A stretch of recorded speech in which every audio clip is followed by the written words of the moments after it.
ಸ್ವಾಗತ. ವೀಕ್ಷಕರೇ, ಎಲ್ಲರಿಗೂ ಕನಸು ಅನ್ನೋದೊಂದು ಇದ್ದೇ ಇರುತ್ತೆ.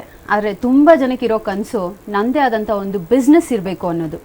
ಸೊ ಎಷ್ಟೋ ಜನ ಏನು ಮಾಡ್ತಾರೆ, ತಮ್ಮ ಲೈಫ್ ಟೈಮ್ನ ಸೇವಿಂಗ್ಸ್ನ ಬ್ಯಾಂಕಿಂದ ಸಾಲ, ಸ್ನೇಹಿತರ ಹತ್ರ ಸಾಲ ತಗೊಂಡು ಬಿಸ್ನೆಸ್ ಮೇಲೆ ಹಾಕ್ತಾರೆ. ಆದರೆ ಆ ಬಿಸ್ನೆಸ್ ಹೇಗೆ ನಡೆಸಬೇಕು ಅಂತ ಗೊತ್ತಾಗದೆ 1-2 ವರ್ಷದಲ್ಲಿ ಆ ಬಿಸ್ನೆಸ್ನ ಕ್ಲೋಸ್ ಮಾಡ್ತಾರೆ ಮತ್ತು ಇನ್ವೆಸ್ಟ್ ಮಾಡಿರೋದನ್ನೆಲ್ಲ ಕಳ್ಕೊಳ್ತಾರೆ. ಇನ್ನು ಕೆಲವರು ಬಿಸ್ನೆಸ್ನಲ್ಲಿ ಸ್ವಲ್ಪ ಸಸ್ಟೈನ್ ಆಗ್ತಾರೆ, 4-5 ವರ್ಷ ಇರ್ತಾರೆ. ಆದರೆ ಅವರಿಗೆ ಬಿಸ್ನೆಸ್ನ ಹೇಗೆ ಮಾಡಬೇಕು ಅಂತ ಗೊತ್ತಾಗದೆ ಎಂಥ ಸಿಚುವೇಶನ್ ಬರುತ್ತೆ ಅಂದರೆ ಅವರ ಬಿಸ್ನೆಸ್ 6ಕ್ಕೆ ಹತ್ತಲ್ಲ, 3ಕ್ಕೆ ಇಳಿಯಲ್ಲ. ಇನ್ನು ಕೆಲವರಂತೂ ತಕ್ಕ ಮಟ್ಟಿಗೆ ಸಕ್ಸಸ್ನ ಪಡೀತಾರೆ, ಆದರೆ ತಮ್ಮ personal life, health, family life ಎಲ್ಲನೂ ಬಲಿ ಕೊಟ್ಟಿರ್ತಾರೆ. ಹೀಗೆ ನಮ್ಮ ಸಮಾಜದಲ್ಲಿ ಕೆಲವರು ಮಾತ್ರ, ಅಂದರೆ ಬೆರಳೆಣಿಕೆಯಷ್ಟು ಜನ ಮಾತ್ರ ತುಂಬ ಸಕ್ಸಸ್ಫುಲ್ ಆಗಿರ್ತಾರೆ. ಅವರನ್ನು ನಾವು ಟೈಕೂನ್ಸ್ ಅಂತ ಗುರುತಿಸ್ತೀವಿ. ಎಲ್ಲ ಬಿಸ್ನೆಸ್ಸಲ್ಲಿರೋರ್ಗೂ ಒಂದು ಆಸೆ ಇರುತ್ತೆ, ಏನಪ್ಪ ಅಂದರೆ ನಾನು ಒಬ್ಬ ಟೈಕೂನ್ ಥರ ಇರಬೇಕು, ನನಗೆ ತುಂಬ ಟೈಮ್ ಇರಬೇಕು, ತುಂಬ ದುಡ್ಡಿರಬೇಕು ಅಂತ, ರೈಟ್? ಸೊ ಈ ಥರ ಸಾಕಷ್ಟು ಪ್ರಶ್ನೆಗಳಿರುತ್ತೆ. ಆದರೆ ನಮಗೆ ಗೊತ್ತಿರೋದಿಲ್ಲ ಟೈಕೂನ್ ಅನ್ನೋರು ಏನು ಮಾಡ್ತಾರೆ, ಯಾಕೆ ಅವ್ರ ಹತ್ರ ಅಷ್ಟೊಂದು ಟೈಮ್ ಇದೆ, ಯಾಕೆ ಅವ್ರು ಅಷ್ಟೊಂದು ಸಕ್ಸಸ್ಫುಲ್ ಆಗಿದ್ದಾರೆ, ಅಷ್ಟು ದುಡ್ಡು ಹೇಗಿದೆ ಅವ್ರ ಹತ್ರ ಅಂತ.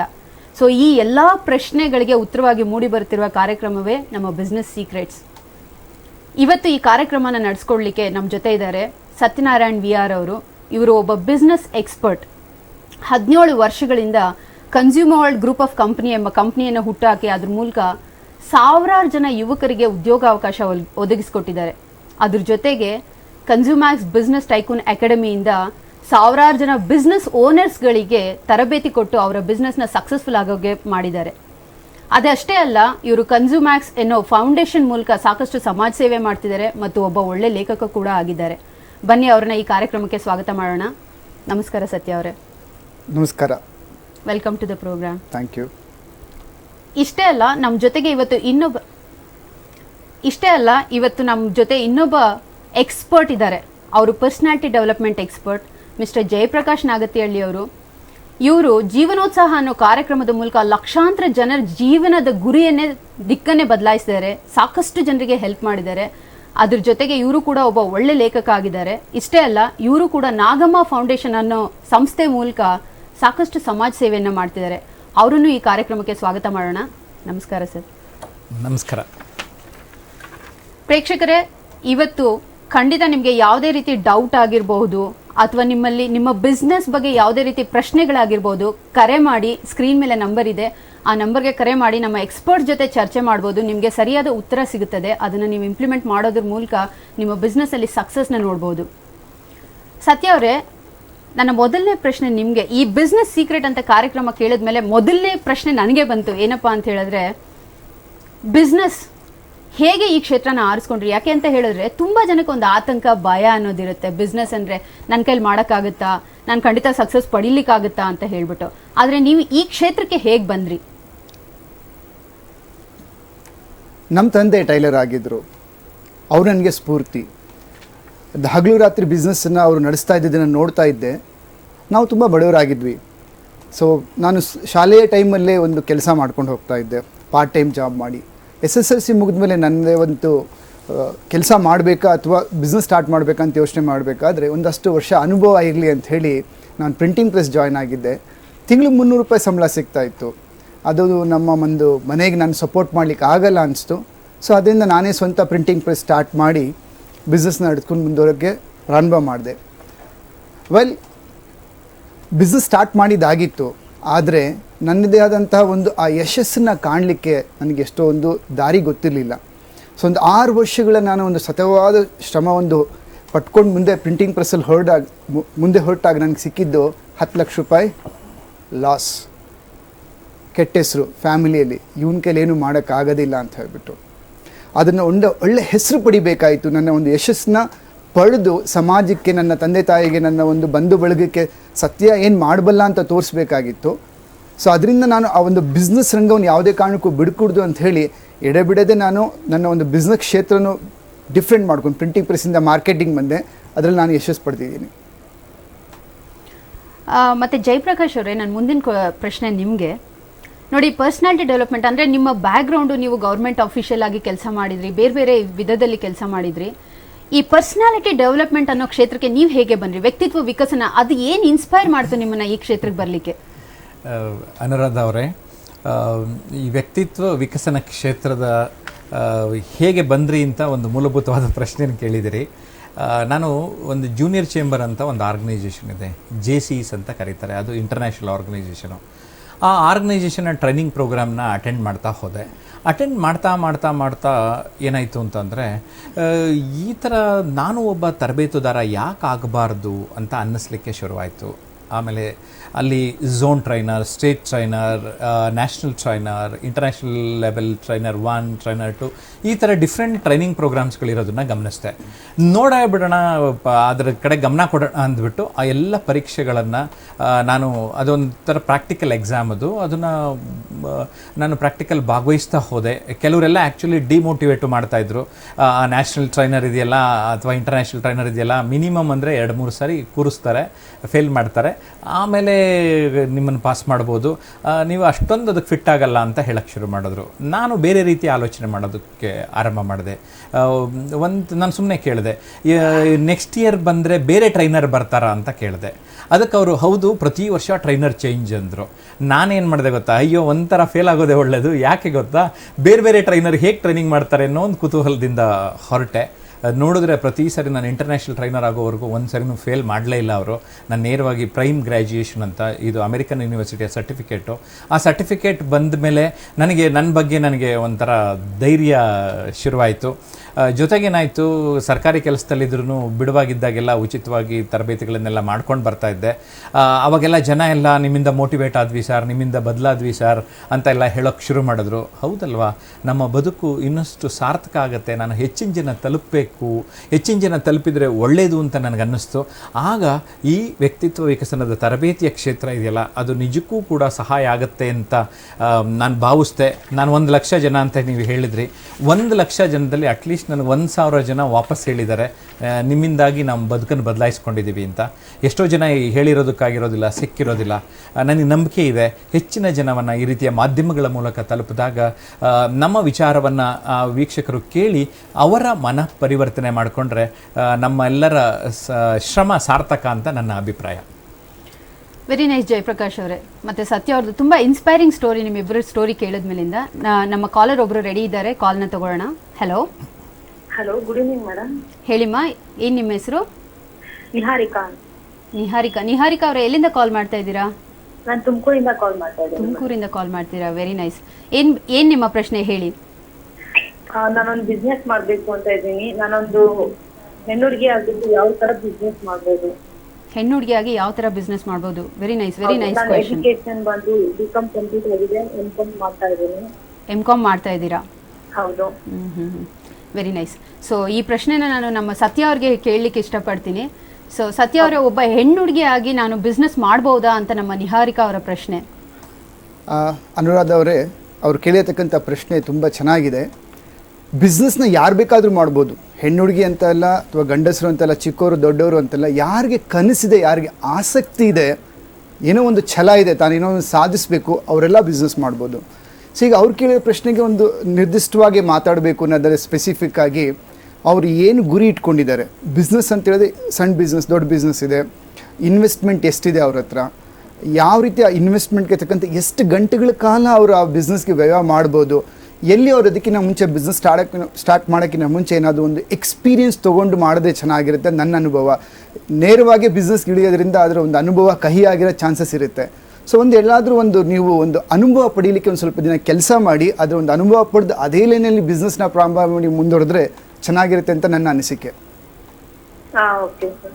Thank you. I hope Niharika ಅವರೇ, ನಿಮಗೆ ಒಂದು ಒಳ್ಳೆ ರೀತಿಯ ಉತ್ತರ ಸಿಕ್ಕಿದೆ ಅಂತ. ಡೆಫಿನೆಟ್ ಆಗಿ ನೀವು ಬಿಸ್ನೆಸ್ ಮಾಡಿ ಮುಂದುವರಿರಿ. All the best.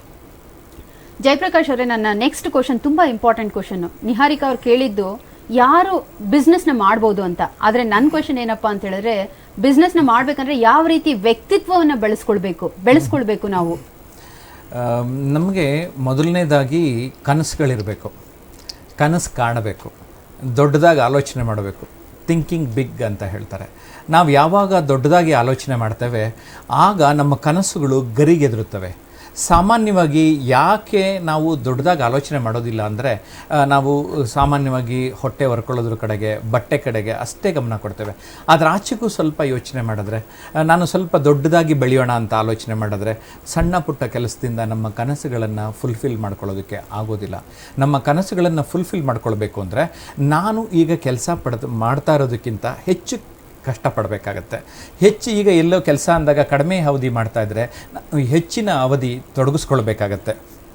ಅಂದರೆ ಇಲ್ಲಿ ನಮಗೆ ಆತ್ಮವಿಶ್ವಾಸವೂ ಬೇಕು, ಆತ್ಮಸ್ಥೈರ್ಯ ಬೇಕು, ಆ ಕಾನ್ಫಿಡೆನ್ಸ್ ಬೇಕು, ದೊಡ್ಡದಾಗಿ ಬೆಳಿಬೇಕು ಅನ್ನೋಂತಹ ಆ ಒಂದು ಆಸೆ ಆಕಾಂಕ್ಷೆಗಳು ಇರಬೇಕು. ಆ ರೀತಿಯ ಆಸೆ ಆಕಾಂಕ್ಷೆಗಳಿದ್ದಾಗ ಏನಾಗುತ್ತೆ ಅಂದರೆ ಆ ಕನಸುಗಳಿಗೆಲ್ಲ ಒಂದು ಶೇಪ್ ಕೊಡ್ತೀವಿ ನಾವು. ಆ ಶೇಪನ್ನೇ ನಾವು ಗುರಿ ಅಂತ ಕರಿತೇವೆ.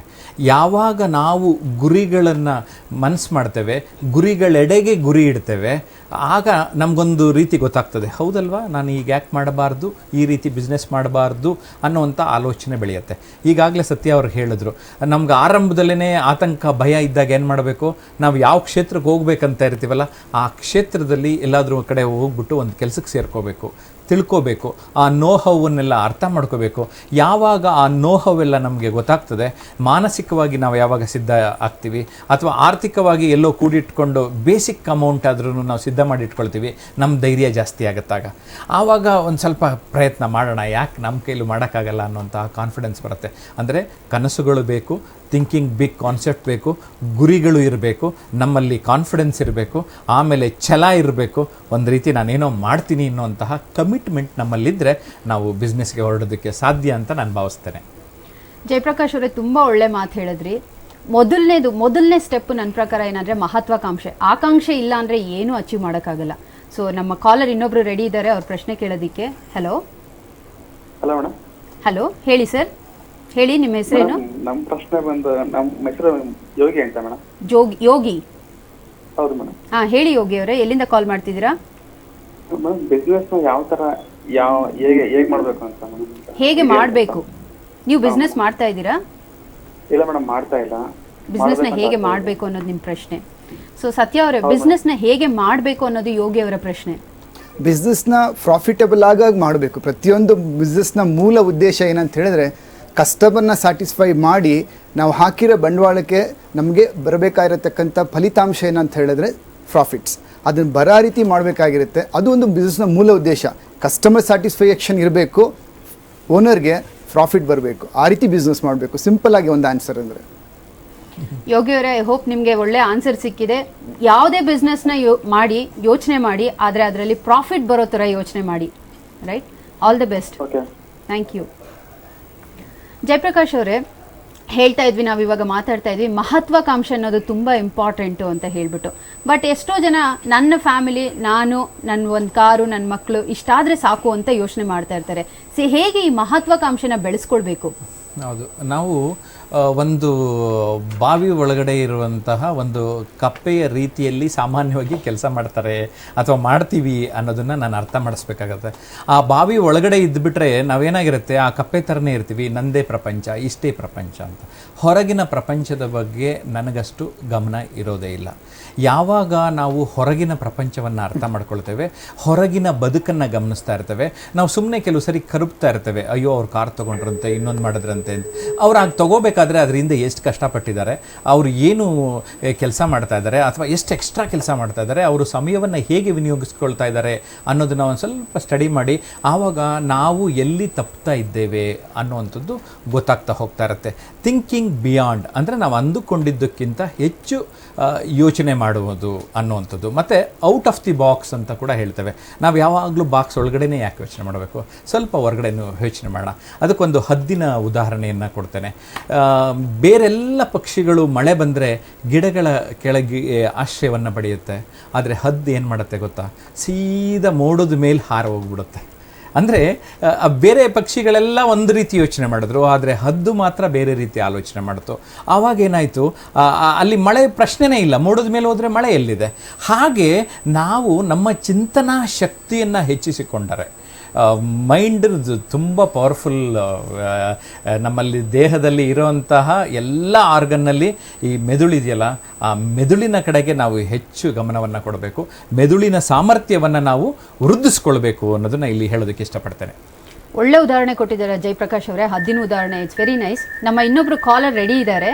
ಹಲೋ ಹಲೋ, ಕಾಲ್ ಕಟ್ಟಾಗಿದೆ ಅಂತ ಕಾಣುತ್ತೆ. ಸತ್ಯ ಅವರೇ, ನೀವು ಒಬ್ಬ ಒಳ್ಳೆ ಸಕ್ಸಸ್ಫುಲ್ ಬಿಸ್ನೆಸ್ ಪರ್ಸನ್ ಆಗಿದ್ದೀರಾ, ಮಲ್ಟಿಪಲ್ ಬಿಸ್ನೆಸ್ನ ರನ್ ಮಾಡ್ತಾ ಇದ್ದೀರಾ. ನಿಮ್ಮ ಬಿಸ್ನೆಸ್ ಸಕ್ಸಸ್ಸಿಗೆ ಏನು ಕಾರಣ? ನಿಮ್ಮ ಒಂದೆರಡು ಸೀಕ್ರೆಟ್ಸ್ ನಮ್ಮ ಜೊತೆ ಹಂಚ್ಕೊಳ್ಳಿ.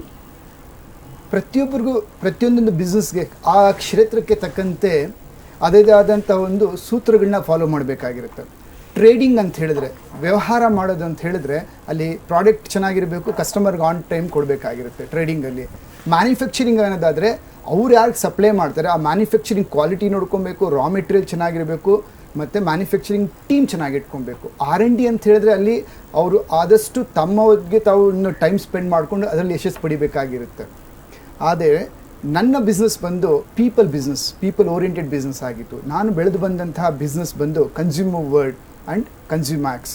ಇದು ಜನರಿಗೆ ಸಂಬಂಧಪಟ್ಟಂಥ ಬಿಸ್ನೆಸ್. ನನ್ನ ಬಿಸ್ನೆಸ್ಸಲ್ಲಿ ಕನ್ಸ್ಯೂಮರ್ ವರ್ಲ್ಡಲ್ಲಿ ಪೀಪಲ್. ಸೊ ನನ್ನ ಒಂದು ಸೂತ್ರ ಏನಂತ ಹೇಳಿದ್ರೆ, don't use people to build your business, use your business to build your people. So ಯಾವಾಗ ನಮ್ಮ ಸಂಸ್ಥೆಯನ್ನು ಜನರನ್ನು ಬಳಸಲಿಕ್ಕೆ ನಾವು ಬಳಸ್ಕೊಳ್ತೀವಿ, ಜನ ಬೆಳೀತಾರೆ, ಆಟೋಮೆಟಿಕ್ಕಾಗಿ ನಮ್ಮ ಬಿಸ್ನೆಸ್ ಬೆಳೆಯೋಕ್ಕೆ ಶುರು ಆಗುತ್ತೆ. ಸೊ ನಾನು ಬಿಸ್ನೆಸ್ ಪ್ರಾರಂಭ ಮಾಡಿದಾಗ ನನಗೆ ಬಿಸ್ನೆಸ್ ಬಗ್ಗೆ ಅಷ್ಟು ಅರಿವಿರಲಿಲ್ಲ. ಸೊ ನಾನು ಏನು ಮಾಡಿದೆ ಅಂತ ಹೇಳಿದ್ರೆ, ಬೆಳಗ್ಗೆ 7 ಗಂಟೆಗೆ ಬಂದು ರಾತ್ರಿ 11 ಗಂಟೆವರೆಗೂ 1999 ಜನವರಿ 27 ನಾನು ಕನ್ಸ್ಯೂಮರ್ ವರ್ಲ್ಡ್ನ ಪ್ರಾರಂಭ ಮಾಡಿದ್ದು. 1 ಮ್ಯಾನ್ ಶೋ, ನಾನು ಮತ್ತು ಒಂದು ಸಹೋದ್ಯೋಗಿಯಿಂದ ಸ್ಟಾರ್ಟ್ ಮಾಡಿದ್ದು.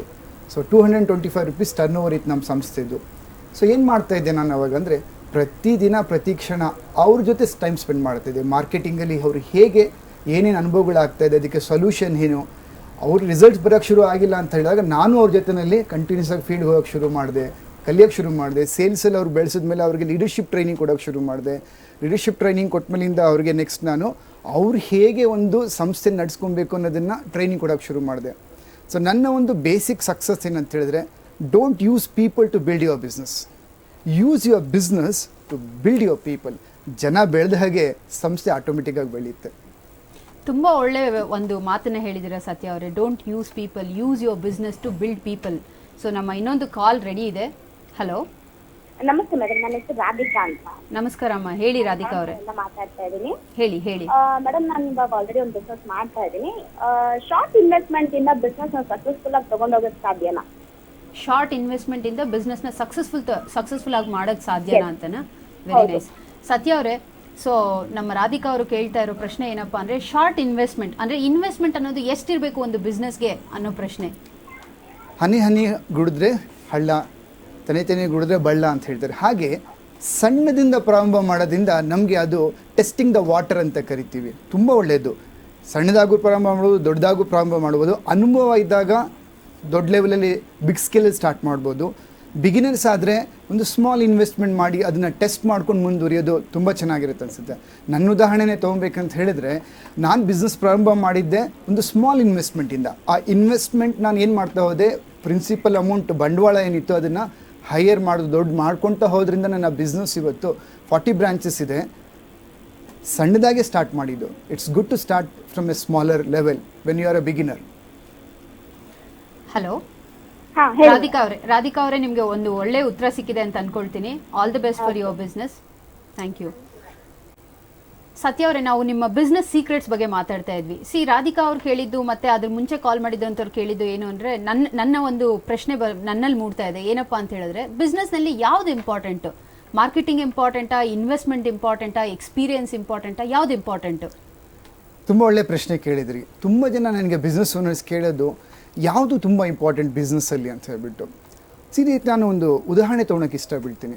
ಒಂದು ಕಾರಲ್ಲಿ ಏನು ಇಂಪಾರ್ಟೆಂಟು? ಕಾರ್ ತುಂಬ ಚೆನ್ನಾಗಿ ಹೋಗ್ಬೇಕಂದ್ರೆ ವೀಲ್ಸ್ ಇಂಪಾರ್ಟೆಂಟಾ, ಸ್ಟೇರಿಂಗಾ, ಬ್ರೇಕಾ? ಪ್ರತಿಯೊಂದು ಇಂಪಾರ್ಟೆಂಟು. ಹಾಗೆಯೇ ಬಿಸ್ನೆಸ್ಸಲ್ಲಿ ಬಿಸ್ನೆಸ್ ಓನರ್ ಅಂತ ಹೇಳಿದಾಗ ಅವರು ಎಲ್ಲದಕ್ಕೂ ಟೈಮ್ ಕೊಡಬೇಕಾಗಿರುತ್ತೆ. ಎಲ್ಲ ಡಿಪಾರ್ಟ್ಮೆಂಟ್ಸು ಇಂಪಾರ್ಟೆಂಟ್ ಆಗಿರುತ್ತೆ. ಸೊ ಅವ್ರು ಏನಾದರೂ ಒಂದು ಗಮನ ಬರೀ ಮಾರ್ಕೆಟಿಂಗ್ ಮೇಲೆ, ಬರೀ ಸೇಲ್ಸ್ ಮೇಲೆ ಅವ್ರು ಗಮನ ಕೊಡೋಕ್ಕೆ ಶುರು ಆದಾಗ ಏನಾಗುತ್ತೆ, ಸೇಲ್ಸ್ ಆರ್ಡರ್ಸ್ ತುಂಬ ಚೆನ್ನಾಗಿ ಜಾಸ್ತಿ ಬರೋಕ್ಕೆ ಶುರು ಆಗುತ್ತೆ. ಮ್ಯಾನುಫ್ಯಾಕ್ಚರಿಂಗಲ್ಲಿದ್ದಾಗ ರಾ ಮೆಟೀರಿಯಲ್ ಸಪ್ಲೈ ಕಡಿಮೆ ಆಗಿ ಪ್ರೊಡಕ್ಷನ್ ಸ್ಲೋ ಆಗಿ ಏಟಾಗ್ಬೋದು. ಸೊ ಅವ್ರು ಬರೀ ಪ್ರೊಡಕ್ಷನ್ ಕಡೆ ಗಮನ ಕೊಡೋಕೆ ಶುರು ಮಾಡಿದಾಗ ಮಾರ್ಕೆಟಿಂಗ್ ಸಫರ್ ಆಗುತ್ತೆ. ಪ್ರೊಡಕ್ಷನು ಚೆನ್ನಾಗಿ ನೋಡಿಕೊಂಡು ಮಾರ್ಕೆಟಿಂಗು ಚೆನ್ನಾಗಿ ನೋಡ್ಕೊಂಡಿದ್ದಾರೆ, ಆದರೆ ಅಲ್ಲಿ ಎಂಪ್ಲಾಯೀಸ್ಗೆ ಅಂದರೆ ಅವರ ಟೀಮ್ ಮೆಂಬರ್ಸ್ಗೆ ಅವರು ಪರ್ಸ್ನಲ್ ಟೈಮ್ ಕೊಟ್ಟಿಲ್ಲ, HR ಅಂದರೆ ಹ್ಯೂಮನ್ ರಿಸೋರ್ಸಸ್ ಡೆವಲಪ್ಮೆಂಟ್ಗೆ ಟೈಮ್ ಕೊಟ್ಟಿಲ್ಲ ಅಂದಾಗ ರೆಸಿಗ್ನೇಷನ್ ಲೆಟರ್ಗಳು ಮುಂದೆ ಬರುತ್ತೆ ಅಲ್ವಾ. ಇದೆಲ್ಲದಕ್ಕೂ ಕೊಟ್ಟಿದೆ, ಆದರೆ ಅವರು ಒಂದು ಲೆಕ್ಕಾಚಾರಕ್ಕೆ ಟೈಮ್ ಕೊಟ್ಟಿಲ್ಲ. ಅಂದರೆ ಮಾರ್ಕೆಟಲ್ಲಿ ಎಷ್ಟು ದುಡ್ಡಿದೆ, ಎಷ್ಟು ಅವ್ರು ರಿಟರ್ನ್ಸ್ ಬರಬೇಕಾಯಿತು, ಕಲೆಕ್ಷನ್ಸ್ ಎಲ್ಲಿದೆ, ಏನಾಗಿದೆ ಏನಾಗಿಲ್ಲ, ಇದ್ರ ಮೇಲೆ ಟೈಮ್ ಕೊಟ್ಟಿಲ್ಲ ಅಂತ ಹೇಳಿದ್ರೆ ಇದು ಎಫೆಕ್ಟ್ ಆಗುತ್ತೆ. ಇದ್ರ ಮೇಲೆಲ್ಲ ಕೊಟ್ಟಿದ್ದಾರೆ. ಸೊ ಬಿಸ್ನೆಸ್ ಜೊತೆಗೆ ಏನಾಗುತ್ತೆ, ಆ monthly returns, yearly annual returns ಇರುತ್ತೆ, ಆ ಲೆಕ್ಕಾಚಾರ ಏನು ಮಾಡಬೇಕಾಗಿರುತ್ತೆ, ಅದ್ರ ಮೇಲೆ ಟೈಮ್ ಕೊಟ್ಟಿಲ್ಲ ಅಂದರೆ ಸೊ ವಿ ಕೆನಾಟ್ ಸೇ ಯಾವುದು ತುಂಬ ಇಂಪಾರ್ಟೆಂಟ್ ಬಿಸ್ನೆಸ್ಸಲ್ಲಿ ಅಂತ ಹೇಳ್ಬಿಟ್ಟು. ಯಾವ್ಯಾವ ಒಂದು ಡಿಪಾರ್ಟ್ಮೆಂಟ್ಸ್ ಇದೆ ಬಿಸ್ನೆಸ್ಸಲ್ಲಿ ಅದೆಲ್ಲದಕ್ಕೂ ಟೈಮ್ ಕೊಡಲೇಬೇಕಾಗತ್ತೆ. ಸೊ ಅದಕ್ಕೆ ನಾನೊಂದು ಸಿಂಪಲ್ ಸೂತ್ರನ ಫಾಲೋ ಮಾಡ್ತೀನಿ, time for everything in that time. ಪ್ರತಿಯೊಂದೊಂದು ಡಿಪಾರ್ಟ್ಮೆಂಟ್ಗೂ ಅದರದ್ದೇ ಆದಂಥ ಒಂದು ಟೈಮ್ನ ಕೊಡ್ತೀನಿ. ಸೊ ಯಾವ ಡಿಪಾರ್ಟ್ಮೆಂಟು ನಮ್ಮ ಬಿಸ್ನೆಸ್ಸಲ್ಲಿ ಪ್ರಾಬ್ಲಮ್ ಆಗಿದ್ರೆ ನೋಡ್ಕೊತೀನಿ ನಾನು. ಒಳ್ಳೆ ಮಾತನ್ನು ಹೇಳಿದ್ರಿ ಸತ್ಯ ಅವರೇ, time for everything in that time. So ನಮ್ಮ ಇನ್ನೊಬ್ರು ಕಾಲರ್ ರೆಡಿ ಇದ್ದಾರೆ. ಹಲೋ ಹೇಳಿ ಸರ್. ಮೇಡಮ್ ತುಮಕೂರಿಂದ ಮಹೇಶ್ ಅಂತ ಹೇಳಿ. ಮಹೇಶ್ ಅವರೇ ಹೇಳಿ. ಮೇಡಮ್ ಏನಿಲ್ಲ, ನಾವು ಟ್ರಾವೆಲಿಂಗ್ ಕಾರ್ ಬಿಸ್ನೆಸ್ ನಲ್ಲಿ ಬಂಡವಾಳ ಹೂಡೋದು ಹೇಗೆ ಮತ್ತು ಲಾಭನ ಗಳಿಸೋದು ಹೇಗೆ? ಲಾಭನ ಹೇಗೆ ಗಳಿಸಬೇಕು, ಬಂಡವಾಳ ಹೂಡಿ ಅದನ್ನ ಹೇಗೆ ಲಾಭನ ಗಳಿಸಬೇಕು ಅಂತ. ಸೊ ಜಯಪ್ರಕಾಶ್ ಅವರು ಇದಕ್ಕೆ ಹೇಳಿ ಮಹೇಶ್ ಅವರೇ. ಮೇಡಮ್ ಕಾರ್ ಬಿಸ್ನೆಸ್ ಅಥವಾ ಟ್ರಾವೆಲಿಂಗ್ ಬಿಸ್ನೆಸ್ ಅಲ್ಲಿ ಹೇಗೆ ಬಂಡವಾಳ ಹೂಡಿ ಲಾಭ ಗಳಿಸಬೇಕು ಅನ್ನೋದು. Very nice. ತುಂಬ ಒಂದು ನೀವು ಮಾಡ್ತಾ ಇರುವಂತಹ ವ್ಯವಹಾರದ ಬಗ್ಗೆ ಕೇಳಿದ್ದೀರಿ. ನನಗನ್ಸುತ್ತೆ ಯಾವ ಊರು ನಿಮ್ಮದು? ಸರ್ ತುಮಕೂರಿಂದ. ತುಮಕೂರು. ಬೆಂಗಳೂರಿನಲ್ಲಂತೂ ಈಗ ಕಾರ್ ಬಿಸ್ನೆಸ್ಸು, ಟ್ರಾವೆಲ್ ಬಿಸ್ನೆಸ್ಸು ಸಿಕ್ಕಾಪಟ್ಟೆ ಬೂಮಲ್ಲಿದೆ, ನಿಮಗೆಲ್ಲ ಗೊತ್ತಿರಬೇಕು. ಇವತ್ತೇನಾದರೂ ನೋಡಿ, ಶನಿವಾರದೊತ್ತು ಬೆಂಗಳೂರಿನಲ್ಲಿ ಟ್ರಾಫಿಕ್ ಕಡಿಮೆ ಇರುತ್ತೆ. ಯಾಕೆ ಅಂತಂದರೆ ಈ IT-BTಗೆ ಹೋಗುವಂತಹ ಕಾರ್ನೆಲ್ಲ ಅವತ್ತು ಸ್ಟಾಪ್ ಮಾಡಿರ್ತಾರೆ. ಹಾಗಾಗಿ ಈ ಬೆಂಗಳೂರಿನಲ್ಲಿ ಶನಿವಾರ ಟ್ರಾಫಿಕ್ಕು ಸ್ಮೂತಾಗಿರ್ತದೆ. ಅಂದರೆ ನೀವು ಅರ್ಥ ಮಾಡ್ಕೊಳ್ಳಿ, ರಸ್ತೆನಲ್ಲಿ ಇವತ್ತು ಎಷ್ಟು ಕಾರ್ಗಳು ನೀವು ಹೋಗ್ತಾ ಇದೆ, ಪ್ರಯಾಣ ಮಾಡ್ತಾ ಇದೆ ಅನ್ನುವಂಥದ್ದು ತುಂಬಾ ಚೆನ್ನಾಗಿದೆ. ಇದಕ್ಕೆ ವ್ಯವಸ್ಥಿತವಾಗಿ ನೀವೇನು ಮಾಡಬೇಕು ಅಂತಂದರೆ, ನಾನು ನನ್ನ ಒಂದು ವಾಲ್ಯೂಮ್ ಆಫ್ ಬಿಸ್ನೆಸ್ಸು ಎಷ್ಟು ತೊಗೊಂಡೋಗ್ಬೇಕು ಅಂತ ಇದ್ದೀನಿ, ಎಷ್ಟು ವೆಹಿಕಲ್ನ ಟಾರ್ಗೆಟ್ ಇಟ್ಕೋಬೇಕು ಅಂತ ಇದ್ದೀನಿ, ಅದಕ್ಕೆ ಪೂರ್ವಭಾವಿ ಸಿದ್ಧತೆ ಇಟ್ಕೊಂಡು ಮಾಡಬೇಕು. ನಾನು ಕೆಲವು ವ್ಯಕ್ತಿಗಳನ್ನು ಗಮನಿಸಿದ್ದೇನೆ, ಅವರು 1-2 ಕಾರ್ನಿಂದ ಆರಂಭ ಮಾಡಿ ಇವತ್ತು 100-200 ಕಾರ್ಗಳ ಒಡೆಯರಾಗಿದ್ದಾರೆ. 1000-2000 ಕಾರ್ಗಳನ್ನು ಅವ್ರ ಕಂಪ್ನಿಗೆ ಅಟ್ಯಾಚ್ ಮಾಡ್ಕೊಂಡಿದ್ದಾರೆ.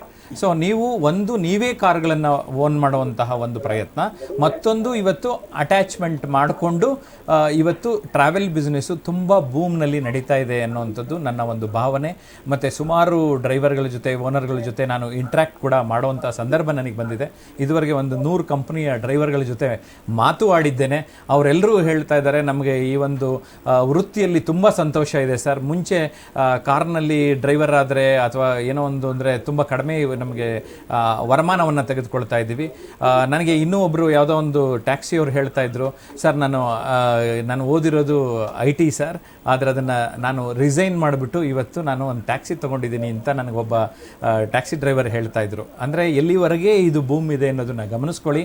ನೀವು ಬಿಸ್ನೆಸ್ಸು ಎಷ್ಟು ಬಂಡವಾಳ ಹೂಡಬೇಕು ಅಂತ ಇದ್ದೀರಿ, ಯಾವ ಥರ ಹೂಡಬೇಕು ಅಂತ ಇದ್ದೀರಿ, ಹೇಗೆ ಸಾಗಬೇಕು ಅಂತ ಇದ್ದೀರಿ.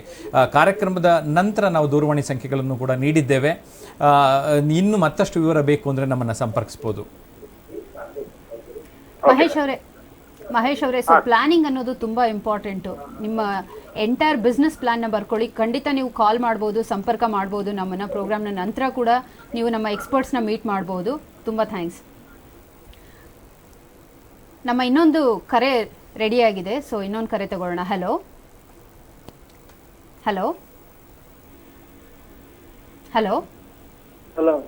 ಮಾತಾಡಿ ಸರ್, ಮಾತಾಡಿ. ಹಲೋ ಹೇಳಿ ಸರ್, ಏನ್ ನಿಮ್ಮ ಪ್ರಶ್ನೆ ಹೇಳಿ. ವ್ಯಾಪಾರ ಮಾಡ್ತೀವಿ. ಏನ್ ವ್ಯಾಪಾರ ಮಾಡ್ತೀರಾ ಸರ್? ಅಡಿಕೆ.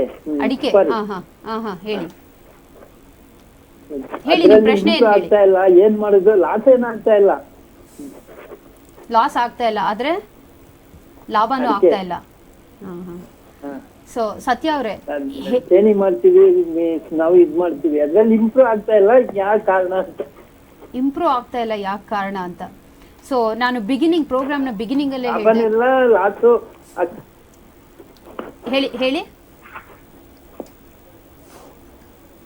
ಸೊ ನಾನು ಪ್ರೋಗ್ರಾಮ್ ಬಿಗಿನಿಂಗ್ ಅಲ್ಲಿ ಹೇಳಿದೆ, ಕೆಲವೊಬ್ರು ಇರ್ತಾರೆ, ಲೈಕ್ ಬಿಸ್ನೆಸ್ ಅಲ್ಲೇ ಇರ್ತಾರೆ, ಆದರೆ ಏನಾಗುತ್ತೆ ಅಂತ ಹೇಳಿದ್ರೆ 6ಕ್ಕೆ ಹತ್ತಲ್ಲ ಅವ್ರ ಬಿಸ್ನೆಸ್ಸು 3ಕ್ಕೆ ಇಳಿಯಲ್ಲ ಅಂತ ಹೇಳ್ಬಿಟ್ಟು. ಸೊ ಏನಕ್ಕೆ, ಏನು ಕಾರಣ ಇದಕ್ಕೆ ಸತ್ಯ ಅವರೇ? ಮಹೇಶ್ ಅವರು ಸರಿಯಾದ ಪ್ರಶ್ನೆ ಕೇಳಿದ್ರು. ಜಯಪ್ರಕಾಶ್ ಅವರು ಹೇಳಿದಾಗೆ think out of the box. ಈಗ ನಮಗೇನಾಗುತ್ತೆ, ಬಿಸ್ನೆಸ್ಸಲ್ಲಿ ನಮ್ಮ ಸಕ್ಸಸ್ ಅನ್ನೋದು ನಮ್ಮ ಒಂದು ವರಮಾನದ ಮೇಲೆ ನಿರ್ಧಾರವಾಗಿರುತ್ತೆ, ಎಷ್ಟು ನಾವು ಪ್ರಾಫಿಟ್ ಮಾಡಿದ್ವಿ ಅನ್ನೋದು. ಸೊ ಬಿಸ್ನೆಸ್ಸಲ್ಲಿ ಏನಾಗುತ್ತೆ ಅಂದರೆ ನಾವು ಡೈರೆಕ್ಟ್ ಪ್ರಾಫಿಟ್ನ ಮಾತ್ರ ನೋಡ್ತಾ ಇರ್ತೀವಿ ಅಷ್ಟೇ ಹೊರತು ಇಂಡೈರೆಕ್ಟ್ ಪ್ರಾಫಿಟ್ನ ಅಂದರೆ ಮಲ್ಟಿಪಲ್ ದ ಇನ್ಕಮ್ನ ಹೇಗೆ ನಾವು ಡಬಲ್ ಮಾಡೋದು ಅನ್ನೋದ್ರ ಬಗ್ಗೆ ಕಡಿಮೆ ಸಮಯನ ತೊಡಗಿಸ್ತಾ ಇರ್ತೀವಿ. ಸೊ ಏನು ನಾವು ಇವಾಗ ಒಬ್ಬ ರೈತ ಕೂಡ ನನ್ನ ಪ್ರಕಾರ ಒಳ್ಳೆ ಬಿಸ್ನೆಸ್ ಮ್ಯಾನ್ ಕೂಡ. ಮತ್ತು ಅವನದೇ ಅಂತ ಒಂದು ಭೂಮಿ ಇದೆ, ಅವನು ಬೀಜಾನ ಹಾಕ್ತಾನೆ, ಏನೆಲ್ಲ ಉಳುಮೆ ಎಲ್ಲ ಮಾಡಬೇಕಾಗುತ್ತೆ, ಅದರಿಂದ ಒಂದು ಟೈಮ್ ಇರುತ್ತೆ. ಸೊ ಈಗ ಏನಾಗುತ್ತೆ ಅಂತ ಹೇಳಿದ್ರೆ ಅವರು ಒಂದು ಹೇಗೆ ಇನ್ಕಮ್ನ ಡಬಲ್ ಮಾಡ್ಕೊಬೇಕನ್ನೋದು ಸ್ವಲ್ಪ ಕೂತ್ಕೊಂಡು ಯೋಚನೆ ಮಾಡೋಕ್ಕೆ ಶುರು ಮಾಡಿದ್ರೆ ದೆರ್ ಆರ್ 100 ವೇಸ್ ನನ್ನ ಪ್ರಕಾರ. ಬೆಳೆ ಬೆಳಿಬೋದು, ಒಂದು ಏನು ಎಕ್ಸ್ಟ್ರಾ ಒಂದು ಪ್ರಾಫಿಟ್ ಬಂದಿರುತ್ತೆ ಅದನ್ನು ಅವ್ರು ಏನು ಮಾಡ್ಬೋದು, ಇನ್ವೆಸ್ಟ್ ಮಾಡಿ ಅದಕ್ಕೆ ರಿಟರ್ನ್ಸ್ ಬರೋಂಗೆ ನೋಡ್ಕೊಬೋದು, ಬ್ಯಾಂಕಲ್ಸ್ ಇಡ್ಬೋದು. ಸೊ ಸ್ಪೇರ್ ಟೈಮಲ್ಲಿ ಏನಿರುತ್ತೆ ಆ ಒಂದು ಸ್ಪೇರ್ ಟೈಮ್ನ ಹೇಗೆ ಇನ್ಕಮ್ ಬರೋಂಗೆ ಮಾಡ್ಕೊಬೋದು, ಅವ್ರ ಹತ್ರ ಏನೇನು ರಿಸೋರ್ಸ್ಗಳಿದೆ ಆ ರಿಸೋರ್ಸ್ಗಳನ್ನ ಹೇಗೆ ಮಲ್ಟಿಪ್ಲೈ ಮಾಡಿ ಅದನ್ನು ನಾವು ಇನ್ಕಮ್ ಮಾಡೋದು ಅನ್ನೋದ್ರ ಬಗ್ಗೆ ಸ್ವಲ್ಪ ಅವ್ರು ಯೋಚನೆ ಮಾಡೋಕ್ಕೆ ಶುರು ಮಾಡಿದ್ರೆ ಮಲ್ಟಿಪ್ಲೈ ಇನ್ಕಮ್ ಬರುತ್ತೆ. ಬಿಸ್ನೆಸ್ ಟೈಕೂನ್ ಅಕಾಡೆಮಿನಲ್ಲಿ ಬಂದಂಥವ್ರೆಲ್ಲರೂ ಫಸ್ಟ್ ಪ್ರಾರಂಭ ಮಾಡಿದಾಗ ಎಲ್ಲರೂ ಒಂದು ಬಿಸ್ನೆಸ್ ನಡೆಸ್ತಾ ಇದ್ರು. ಈಗ ನಾನು ನೋಡೋಂಗೆ ಪ್ರತಿಯೊಬ್ಬೊಬ್ಬರು ಕೂಡ ಮಲ್ಟಿಪಲ್ ಬಿಸ್ನೆಸ್ ಮಾಡೋ ಲೆವೆಲ್ಗೆ, ಆದಾಯನ ಡಬಲ್ ಮಾಡ್ಕೊಳೋ ಲೆವೆಲ್ಗೆ ಮುಂದುವರಿತಿರ್ತಾರೆ. ಅದೆಲ್ಲದಕ್ಕಿಂತ ಜೊತೆಗೆ ಅವ್ರು ಹೇಳಿದಂಥ ಒಂದು ಪ್ರಶ್ನೆಯಲ್ಲಿ ಏನಿದೆ ಅಂತ ಹೇಳಿದ್ರೆ ಸೇಮ್ ಇನ್ಕಮ್ ಇದೆ, ಅಂದರೆ ಅಷ್ಟೇ ಜಾಸ್ತಿನೂ ಆಗ್ತಾಯಿಲ್ಲ ಕಡಿಮೆನೂ ಆಗ್ತಾಯಿಲ್ಲ ಅಂತ ಹೇಳ್ಬಿಟ್ಟು. ಇದಕ್ಕೆ ಕಾರಣ ಏನಾಗಿರುತ್ತೆ ಅಂತ ಹೇಳಿದ್ರೆ ಎಲ್ಲೋ ಒಂದು ಕಡೆ ನಮ್ಮ ಒಂದು ಆಸಕ್ತಿ ಇರುತ್ತಲ್ಲ ಬಿಸ್ನೆಸ್ಸಲ್ಲಿ, ಅಂದರೆ ಲೈಕ್ ಅವ್ರು ಏನು ಮಾಡ್ತಾ ಇರ್ತಾರೆ ಆ ಆಸಕ್ತಿ ಏನಾಗಿರುತ್ತೆ, ಕುಗ್ಗೋಗಿರುತ್ತೆ. ಪ್ರಾರಂಭದಲ್ಲಿರತಕ್ಕಂತಹ ಒಂದು ಜೋಶ್, ಉತ್ಸಾಹ ಯಾವಾಗ ಕಡಿಮೆ ಆಗುತ್ತೆ ನಾವು ಹೊಸದಾಗಿ ಯೋಚನೆ ಮಾಡೋಕ್ಕೆ ಹೋಗೋದಿಲ್ಲ, ಎಫಿಷಿಯನ್ಸಿ ನೆಕ್ಸ್ಟ್ ಲೆವೆಲ್ಗೆ ಹೋಗೋಲ್ಲ. ಇವತ್ತು ಬೆಳೆನ ಉತ್ಪನ್ನಗಳನ್ನ ಹೇಗೆ ಡಬಲ್ ಮಾಡ್ಕೊಳ್ಬೇಕು ಅನ್ನೋದಕ್ಕೆ ವೈಜ್ಞಾನಿಕವಾದಂಥ ದಾರಿಗಳಿದೆ, ಅದನ್ನು ನಾವು ಸ್ಟಡಿ ಮಾಡಿ ಮುಂದುವರಿಬೋದು. ಬಂದಿರೋ ಇನ್ಕಮ್ನ ಅದನ್ನ ಹೇಗೆ ಸ್ಟೋರ್ ಮಾಡಿ ಅಥವಾ ಡೆಪಾಸಿಟ್ ಮಾಡಿ ಬ್ಯಾಂಕಲ್ಲಿಟ್ಟು ಡಬಲ್ ಮಾಡ್ಬೋದು, ಮಲ್ಟಿಪ್ಲೈ ಮಾಡ್ಬೋದು ಅನ್ನೋದಿರುತ್ತೆ. ಇದು ಮಹೇಶ್ ಕೇಳಿದಂಥ ಪ್ರಶ್ನೆ ನೂರಾಜನರ ಪ್ರಶ್ನೆ ಕೂಡ ಆಗಿರ್ಬೋದು. ಸೊ ಇದನ್ನು ನಾವು ಬಿಸ್ನೆಸ್ ಟೈಕೂನ್ ಅಕಾಡೆಮಿನಲ್ಲಿ ನಾವು ಯಾರು ಬಂದು ನಮ್ಮ ಜೊತೆ ಸಹಕಾರ ಬೇಕು ಅಥವಾ ಅವ್ರಿಗೊಂದು ಸಲಹೆ ಬೇಕು ಅಂತ ಕೇಳ್ತಾರೆ, so definitely support them in any way. ತುಂಬ ಖಂಡಿತ ಸತ್ಯ ಅವರೇ, ನೀವು ಹೇಳಿದ್ದು ನಿಜ. ಬಿಸ್ನೆಸ್ನಲ್ಲಿ ನಾವು ಎಷ್ಟು ಲಾಭ ಮಾಡ್ತೀವಿ ಅನ್ನೋದು ಇಂಪಾರ್ಟೆಂಟ್ ಅಲ್ಲ, ಬಟ್ ಅದನ್ನು ಹೇಗೆ ನಾವು ಮತ್ತೆ ಹೂಡ್ತೀವಿ, ಅಂದರೆ ಒಂದು ಬೇರೆ ಬಂಡವಾಳವಾಗಿ ಹೂಡ್ತೀವಿ ಅಥವಾ ಹೇಗೆ ಸೇವ್ ಮಾಡ್ತೀವಿ ಅನ್ನೋದೇ ತುಂಬ ಇಂಪಾರ್ಟೆಂಟು. ನಮ್ಮ ಇನ್ನೊಬ್ರು ಕಾಲರ್ ರೆಡಿ ಇದ್ದಾರೆ. ಹಲೋ ಹಲೋ, ಹೇಳಿ ಸರ್. ನಮಸ್ಕಾರ, ಹೇಳಿ. ಹಲೋ ಹಲೋ, ಹೇಳಿ ಸರ್, ನಿಮ್ಮ ಹೆಸರೇನು ಹೇಳಿ? ನಿಮ್ಮ ಹೆಸರು ಹೇಳಿ ಸರ್. ಹಾಂ ಹಾಂ, ನಿಮ್ಮ ಪ್ರಶ್ನೆ ಹೇಳಿ.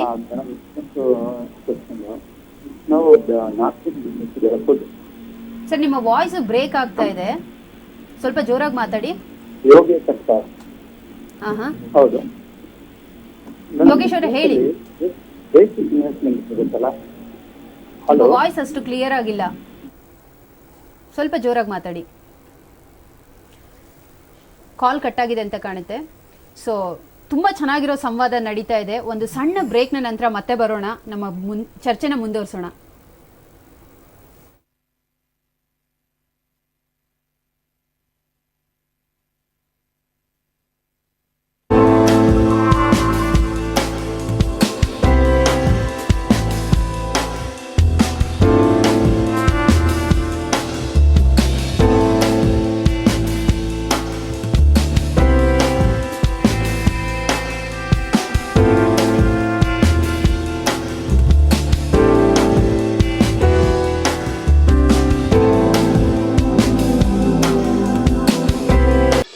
ರೇಷ್ಮೆಯ ಅಂದವೇ ಅದನುಟ್ಟ ಚಂದವೇ,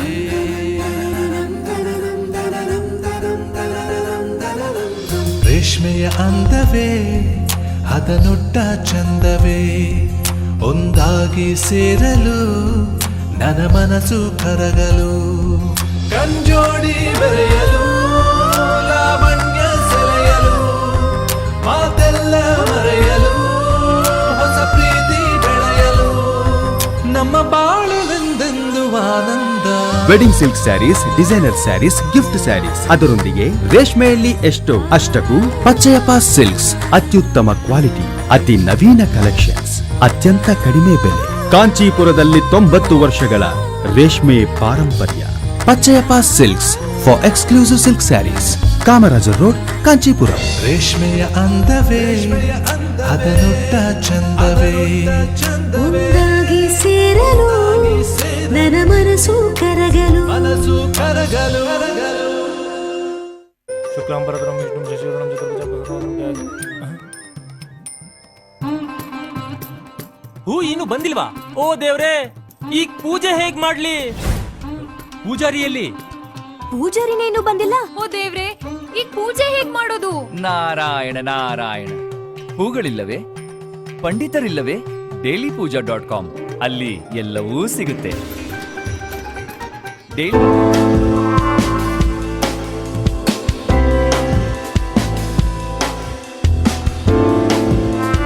Hi, I am Karthik from TechKiss Technologies.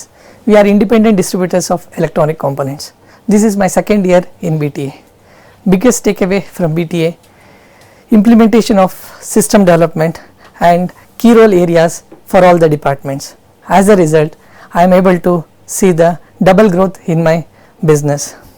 From proprietorship level, I want to take to an organization level, opening the branches internationally in Singapore, USA and Hong Kong. So for this, I want expert opinion from Satya sir and BTA. Thank you very much. Dear friends, I am Loknath, CMD of Jupiter Design Technologies, offering service to the Indian space, defense and other organizations. I joined BTA in 2014 to evolve myself in 360-degree, and my growth is 300%. BTA is practical MBA and it covers all the areas in the company where real business owners can need the purpose. I run my business successfully with planned and systemization, which is the core value of BTA. In another 5 years, my growth is infinite. I am going to call as a real business tycoon. Thank you. ಸಿರಿಧಾರಿಣಿಗೆ ಸ್ವಾಗತ. ಹಾಗಿದ್ದರೆ ಏನಿದು ಸಿರಿಧಾರಿಣಿ? ದೈವದತ್ತ ಸುಂದರ ಪ್ರಕೃತಿಯ ಮಡಿಲಲ್ಲಿ, ಹಸಿರು ವಾತಾವರಣದ ಮಧ್ಯದಲ್ಲಿ ನಿಮ್ಮ ಸ್ವಂತ ತೋಟದ ಮನೆಯನ್ನು ನಿರ್ಮಿಸುವ ಕನಸನ್ನು ನನಸಾಗಿಸುತ್ತದೆ ಈ ಸಿರಿಧಾರಿಣಿ. ಸ್ವಂತ ತೋಟದ ಮನೆ, ಉಪಯುಕ್ತ ಔಷಧಿ ಸಸಿ, ಅಪರೂಪದ ಸಸ್ಯಕಾಡ್. ಬನ್ನಿ, ಈ ಭೂಸ್ವರ್ಗವನ್ನು ನಿಮ್ಮದಾಗಿಸಿಕೊಳ್ಳಿ.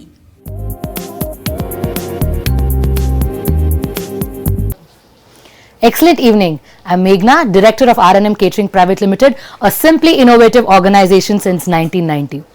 Last year ನನ್ನ ಫ್ಯಾಮಿಲಿ ಬಿಸ್ನೆಸ್ ಜಾಯ್ನ್ ಆದೆ. ಬಿಸ್ನೆಸ್ ಬಗ್ಗೆ ಸ್ವಲ್ಪ ಐಡಿಯಾ ಇತ್ತು, ಬಟ್ ಇನ್ನ ಡೀಪ್ ಆಗಿ ಕಲ್ತ್ಕೋಬೇಕು ಅಂದ್ಬಿಟ್ಟು BTA ಜಾಯ್ನ್ ಆದೆ. 1 year ಅಲ್ಲಿ ಟ್ರಮೆಂಡಸ್ ಚೇಂಜಸ್ ಆಯಿತು. ಎಂಪ್ಲಾಯೀಸ್ ಮತ್ತೆ ಕ್ಲೈಂಟ್ಸ್ನ ಹ್ಯಾಂಡಲ್ ಮಾಡೋಕ್ಕೆ ಕಾನ್ಫಿಡೆನ್ಸ್ ಬಂತು. ಫ್ಯಾಮಿಲಿ ಬಿಸ್ನೆಸ್ ಆದ್ರಿಂದ ಸ್ವಲ್ಪ ಈಗೋ ಕ್ಲಾಶಸ್ ಇದ್ದೇ ಇರುತ್ತೆ. ಸೊ ಅದನ್ನ ಹೇಗೆ ಟ್ಯಾಕಲ್ ಮಾಡಿ ಕೋಆರ್ಡಿನೇಷನ್ ಇಂದ ವರ್ಕ್ ಮಾಡಬೇಕು ಅಂತ ತಿಳ್ಕೊಂಡೆ. ಬಿಸ್ನೆಸ್ ಬಗ್ಗೆ ಥಿಂಕ್ ಮಾಡೋಕ್ಕೆ ಟೈಮ್ ಕೊಟ್ರೆ ಅದು ಎಷ್ಟು ಎಫೆಕ್ಟಿವ್ ಆಗಿರುತ್ತೆ ಅಂತ ಎಕ್ಸ್ಪೀರಿಯನ್ಸ್ ಮಾಡಿದೆ. 1 ವೀಕಲ್ಲೇ ನಂಗೆ ರಿಸಲ್ಟ್ ಗೊತ್ತಾಯ್ತು. ಅಟ್ ದಿಸ್ ಏಜ್ ಆಫ್ 23 ನಾನು ಬಿಸ್ನೆಸ್ನ ಎಂಜಾಯ್ ಮಾಡ್ತಾ ಇರೋ ಕಾರಣ Satya sir and BTA. Thank you so much for making me an evolving business women. I am Kumar, business owner of Deco Marketing and DM Exclusive, marketing unique products related to construction industry. I have been with BTA since a year. BTA is an excellent platform for business people to come together, share their experiences and ideas.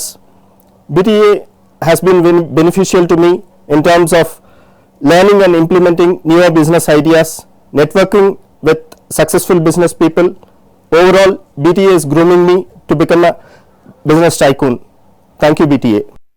Hello, myself Prasanna from Battery Palace. It's very near to Bangalore Palace. BTA really nurturing my business.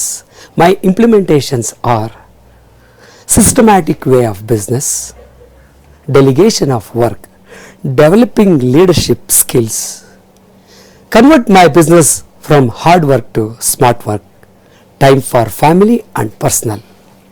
Really, now I love my business. I romance my business. Thank you so much. Hi, I'm Raghu Tadipatri from Ashwini Visuals. We are young and energetic people in photography and videography. We are the one-stop solution to click, to record and rewind all your cherished moments in life. BTA has helped me to define and implement my goal settings to achieve my dreams. I got the coach and a mentor to discuss and correct my challenges. Thanks to BTA and Satyanarayanan sir to helping me to double my turnover and to achieve my profitability in my business. Thank you very much. Excellent day. Myself Sanjay Kumar, a proud director of Vasvika Nikachits from last 15 years in the line, satisfying hundreds of customers. Previously, I was a happy entrepreneur. After joining BTA has trained, motivated, so that I am a great tycoon now with more energy, power, and this one. Thank you BTA for making me tycoon from an ordinary entrepreneur. Thanks a lot. ನಮಸ್ಕಾರ ಸ್ನೇಹಿತರೆ, ನಾನು Sudhindra B civil engineer. ಕಳೆದ 8 ವರ್ಷಗಳ ಹಿಂದೆ ಬಿಲ್ಡೈ ಅನ್ನುವಂಥ ಒಂದು construction ಕಂಪ್ನಿಯನ್ನು open ಮಾಡಿದೆ. ಕಳೆದ 5 ವರ್ಷದಿಂದ ನಾನು ಸತ್ಯ ಸರ್ ಮತ್ತು BTA ಕ್ಲಾಸಸ್ನ ಜೊತೆಯಲ್ಲಿ ಅಸೋಸಿಯೇಟ್ ಆಗಿದ್ದೀನಿ. ಇದ್ರ ಮುಖಾಂತರ ನನ್ನ ಬಿಸ್ನೆಸ್ನ 3 ಕೋಟಿಯಿಂದ 10 ಕೋಟಿ ಟರ್ನ್ ಓವರ್ ತನಕ ಬೆಳೆಸಿದ್ದೀನಿ. ಮುಂದೆ ಇದನ್ನು 100 ಕೋಟಿ ಟರ್ನ್ ಓವರ್ಗೆ ಬೆಳೆಸ್ತೀನಿ. ಇವ್ರ ಮುಖಾಂತರ ನಾನು ಕಲ್ತ್ಕೊಂಡಿದ್ದೇನಪ್ಪ ಅಂತಂದರೆ ಬಿಸ್ನೆಸ್ಸಲ್ಲಿ marketing management, finance management, people management, production management ಎಲ್ಲದನ್ನು ಕೂಡ ಅಟ್ ಎ ಟೈಮಲ್ಲಿ ಮಾಡೋದು ಹೇಗೆ ಅಂತ ಕಲ್ತ್ಕೊಂಡೆ. ಹಾಗಾಗಿ ನಾನು ಯಾವಾಗಲೂ ಕೂಡ ಸತ್ಯ ಸರ್ನ ಅವ್ರ BTA ಕ್ಲಾಸಸ್ಸನ್ನು ತುಂಬ ಇಷ್ಟಪಡ್ತೇನೆ. I always build roof under the sky. Hi, myself Thomas from Consumer Group of Company. I'm a group director in a Legends Group. It's a direct marketing company. ನನಗೆ ಮೊದಲು ಬಿಸ್ನೆಸ್ಸಲ್ಲಿ ದುಡ್ಡು ಇತ್ತು, ಪ್ರಾಬ್ಲಮ್ ಇತ್ತು, ಹಾಗೆ ಸ್ವಲ್ಪ ಕನ್ಫ್ಯೂಷನ್ ಇತ್ತು. BTA ಸೇರಿದ ಮೇಲೆ ನನ್ನ ಬಿಸ್ನೆಸ್ ಪರ್ಸೆಪ್ಷನ್ ಚೇಂಜ್ ಆಗೋಯ್ತು. ಮಾರ್ಕೆಟಿಂಗ್ ಅನ್ನ ಜಸ್ಟ್ ಸೇಲ್ಸ್ ಅನ್ಕೊಂಡೆ, ಅಲ್ಲ ನಾವು ಮಾರ್ಕೆಟಿಂಗ್, ಮ್ಯಾನೇಜ್ಮೆಂಟ್, ಅಡ್ಮಿನಿಸ್ಟ್ರೇಷನ್ ಹೇಳ್ಕೊಟ್ಟು ಅವ್ರನ್ನ ಬಿಸ್ನೆಸ್ ಓನರ್ ಆಗಿ ಕನ್ವರ್ಟ್ ಮಾಡ್ತೀವಿ. ಅಂದ್ರೆ we are the manufacture of new business owners. 2020 ಒಳಗಡೆ ಲೆಜೆಂಡ್ಸ್ ಗ್ರೂಪ್ ಇಂದ 125 ಬ್ರಾಂಚ್ ಮ್ಯಾನೇಜರ್ಸ್, 125 ಕ್ರೋರ್ಪತೀಸ್, 125 ಬೆನ್ಸ್ ಕಾರ್ಸ್ ಬೆಂಗಳೂರಿಂದ ಗೋವಾಗೆ ಹೋಗ್ಬೇಕು ಅನ್ಕೊಂಡಿದೀವಿ. ಥ್ರೂ BTA ಅದೆಲ್ಲ ಸಾಧ್ಯ ಆಗುತ್ತೆ. ಥ್ಯಾಂಕ್ ಯು ಸತ್ಯ ಸರ್, ಲವ್ ಯು ಆಲ್. ಸಿರಿಧಾರಿಣಿಗೆ ಸ್ವಾಗತ. ಹಾಗಿದ್ದರೆ ಏನಿದು ಸಿರಿಧಾರಿಣಿ? ದೈವದತ್ತ ಸುಂದರ ಪ್ರಕೃತಿಯ ಮಡಿಲಲ್ಲಿ, ಹಸಿರು ವಾತಾವರಣದ ಮಧ್ಯದಲ್ಲಿ ನಿಮ್ಮ ಸ್ವಂತ ತೋಟದ ಮನೆಯನ್ನು ನಿರ್ಮಿಸುವ ಕನಸನ್ನು ನನಸಾಗಿಸುತ್ತದೆ ಈ ಸಿರಿಧಾರಿಣಿ. ಸ್ವಂತ ತೋಟದ ಮನೆ, ಉಪಯುಕ್ತ ಔಷಧಿ ಸಸಿ, ಅಪರೂಪದ ಸಸ್ಯಕಾಡ್. ಬನ್ನಿ, ಈ ಭೂಸ್ವರ್ಗವನ್ನು ನಿಮ್ಮದಾಗಿಸಿಕೊಳ್ಳಿ.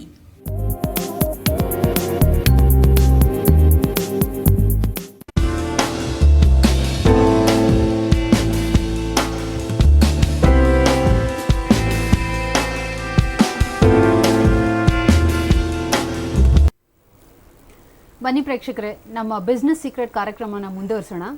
ಸೊ ನಾವು ಈಗ ಡಿಸ್ಕಸ್ ಮಾಡ್ತಾ ಇದ್ವಿ, ಸತ್ಯ ಅವ್ರು ಹೇಳ್ತಾ ಇದ್ರು time for everything in that time ಅಂತ ಹೇಳ್ಬಿಟ್ಟು. ಆದರೆ ಸಾಕಷ್ಟು ಜನ ಬಿಸ್ನೆಸ್ ಓನರ್ಸ್ ತುಂಬ ಸ್ಟ್ರಗಲ್ ಮಾಡೋದು ಲೈಫಲ್ಲಿ. ಯಾಕೆಂದರೆ ಬಿಸ್ನೆಸ್ನ ಒಂದ್ಸರಿ ಸ್ಟಾರ್ಟ್ ಮಾಡಿದ್ಮೇಲೆ ಅವ್ರ ಹತ್ರ ಟೈಮ್ ಇರೋದಿಲ್ಲ, ಫ್ಯಾಮಿಲಿ ಕೊಡೋದಕ್ಕೆ ಟೈಮ್ ಇರಲ್ಲ, ಹೆಲ್ತ್ನ ನೋಡ್ಕೊಳ್ಳೋದಕ್ಕೆ ಟೈಮ್ ಇರಲ್ಲ. ಸೊ ನಮ್ಮ ಜಯಪ್ರಕಾಶ್ ಅವ್ರಿಗೆ ನನ್ನ ಕಡೆಯಿಂದ ನಿಮಗೆ ಪ್ರಶ್ನೆ ಏನಪ್ಪ ಅಂದರೆ, ಹೇಗೆ ಲೈಫ್ನ ಬ್ಯಾಲೆನ್ಸ್ ಮಾಡಬೇಕು ಅಂತ? ಇದು ತುಂಬ ಮುಖ್ಯವಾದದ್ದು. ನಾನು 3 ಸಕಾರಗಳು ಅಂತ ಹೇಳ್ತೇನೆ: ಸಂಸಾರ, ಸಂಸ್ಥೆ ಮತ್ತು ಸಮಾಜ. ಸಂಸಾರಕ್ಕೆ ಒಂದು 25% ಹೋಗುತ್ತೆ ಟೈಮು, ಸಂಸ್ಥೆಗೆ ಒಂದು 50% ಹೋಗುತ್ತೆ, ಸಮಾಜದ ಜೊತೆ ಇಂಟ್ರ್ಯಾಕ್ಷನ್ ಒಂದು 25% ಇರುತ್ತೆ. ಇದು ನಾನು ಒಂದು ಜನರಲ್ ಆಗಿ ಆವ್ರೇಜ್ ಮಾಡಿ ಹೇಳ್ತಾ ಇರೋದು. ಕೆಲವರು ತುಂಬ ಬಿಸ್ನೆಸ್ನಲ್ಲಿ ಇನ್ವಾಲ್ವ್ ಆಗಿಬಿಟ್ಟು ಮನೆ ಕಡೆ ಸಮಾಜದ ಜೊತೆ ಇಂಟ್ರ್ಯಾಕ್ಟ್ ಮಾಡದೆ ತುಂಬ ಚೆನ್ನಾಗಿರ್ತಾರೆ, ತುಂಬ ಆದಾಯ ಬರ್ತದೆ, ಆದರೆ ನೆಮ್ಮದಿ ಇರೋದಿಲ್ಲ. ಮನೆಯಲ್ಲಿ ಅವ್ರ ಹೆಂಡ್ತಿ ಕಂಪ್ಲೇಂಟ್ ಮಾಡ್ತಾರೆ, ನಮ್ಮನ್ನೊಂದು ಫಿಲಮ್ ತೋರಿಸ್ಲಿಲ್ಲ 1 ತಿಂಗಳಿಂದ ಅಂತ ಕಂಪ್ಲೇಂಟ್ ಮಾಡ್ತಾರೆ. ಇನ್ನು ಯಾರೋ ಎಲ್ಲೋ ಕೇಳಿದ್ರೆ ಮದುವೆಗಳಿಗೆ ಹೋಗಲಿಲ್ಲ ಅಥವಾ ಇನ್ನೊಂದು ಯಾವುದೋ ಒಂದು ಸಮಾರಂಭಕ್ಕೆ ಕರೆದಿರ್ತಾರೆ, ಏನಪ್ಪ ಇವರು ತುಂಬ ದಿಮಾಕು, ಈಗ ತುಂಬ ದುಡ್ಡು ಬಂದುಬಿಡ್ತು, ಈ ಥರದ್ದೆಲ್ಲ ಹೇಳ್ತಾರೆ. ಇದನ್ನು ಬ್ಯಾಲೆನ್ಸ್ ಮಾಡೋದಿದೆಯಲ್ಲ, ಇದನ್ನು ತುಂಬ ಇಂಪಾರ್ಟೆಂಟು. ಅನುರಾಧ, ನೀವು ಹೇಳಿದ ಹಾಗೆ ಸಮಯ ನಿರ್ವಹಣೆ ಅನ್ನುವಂಥದ್ದನ್ನು ಎಲ್ಲರೂ ಗಮನ ಹರಿಸಬೇಕು.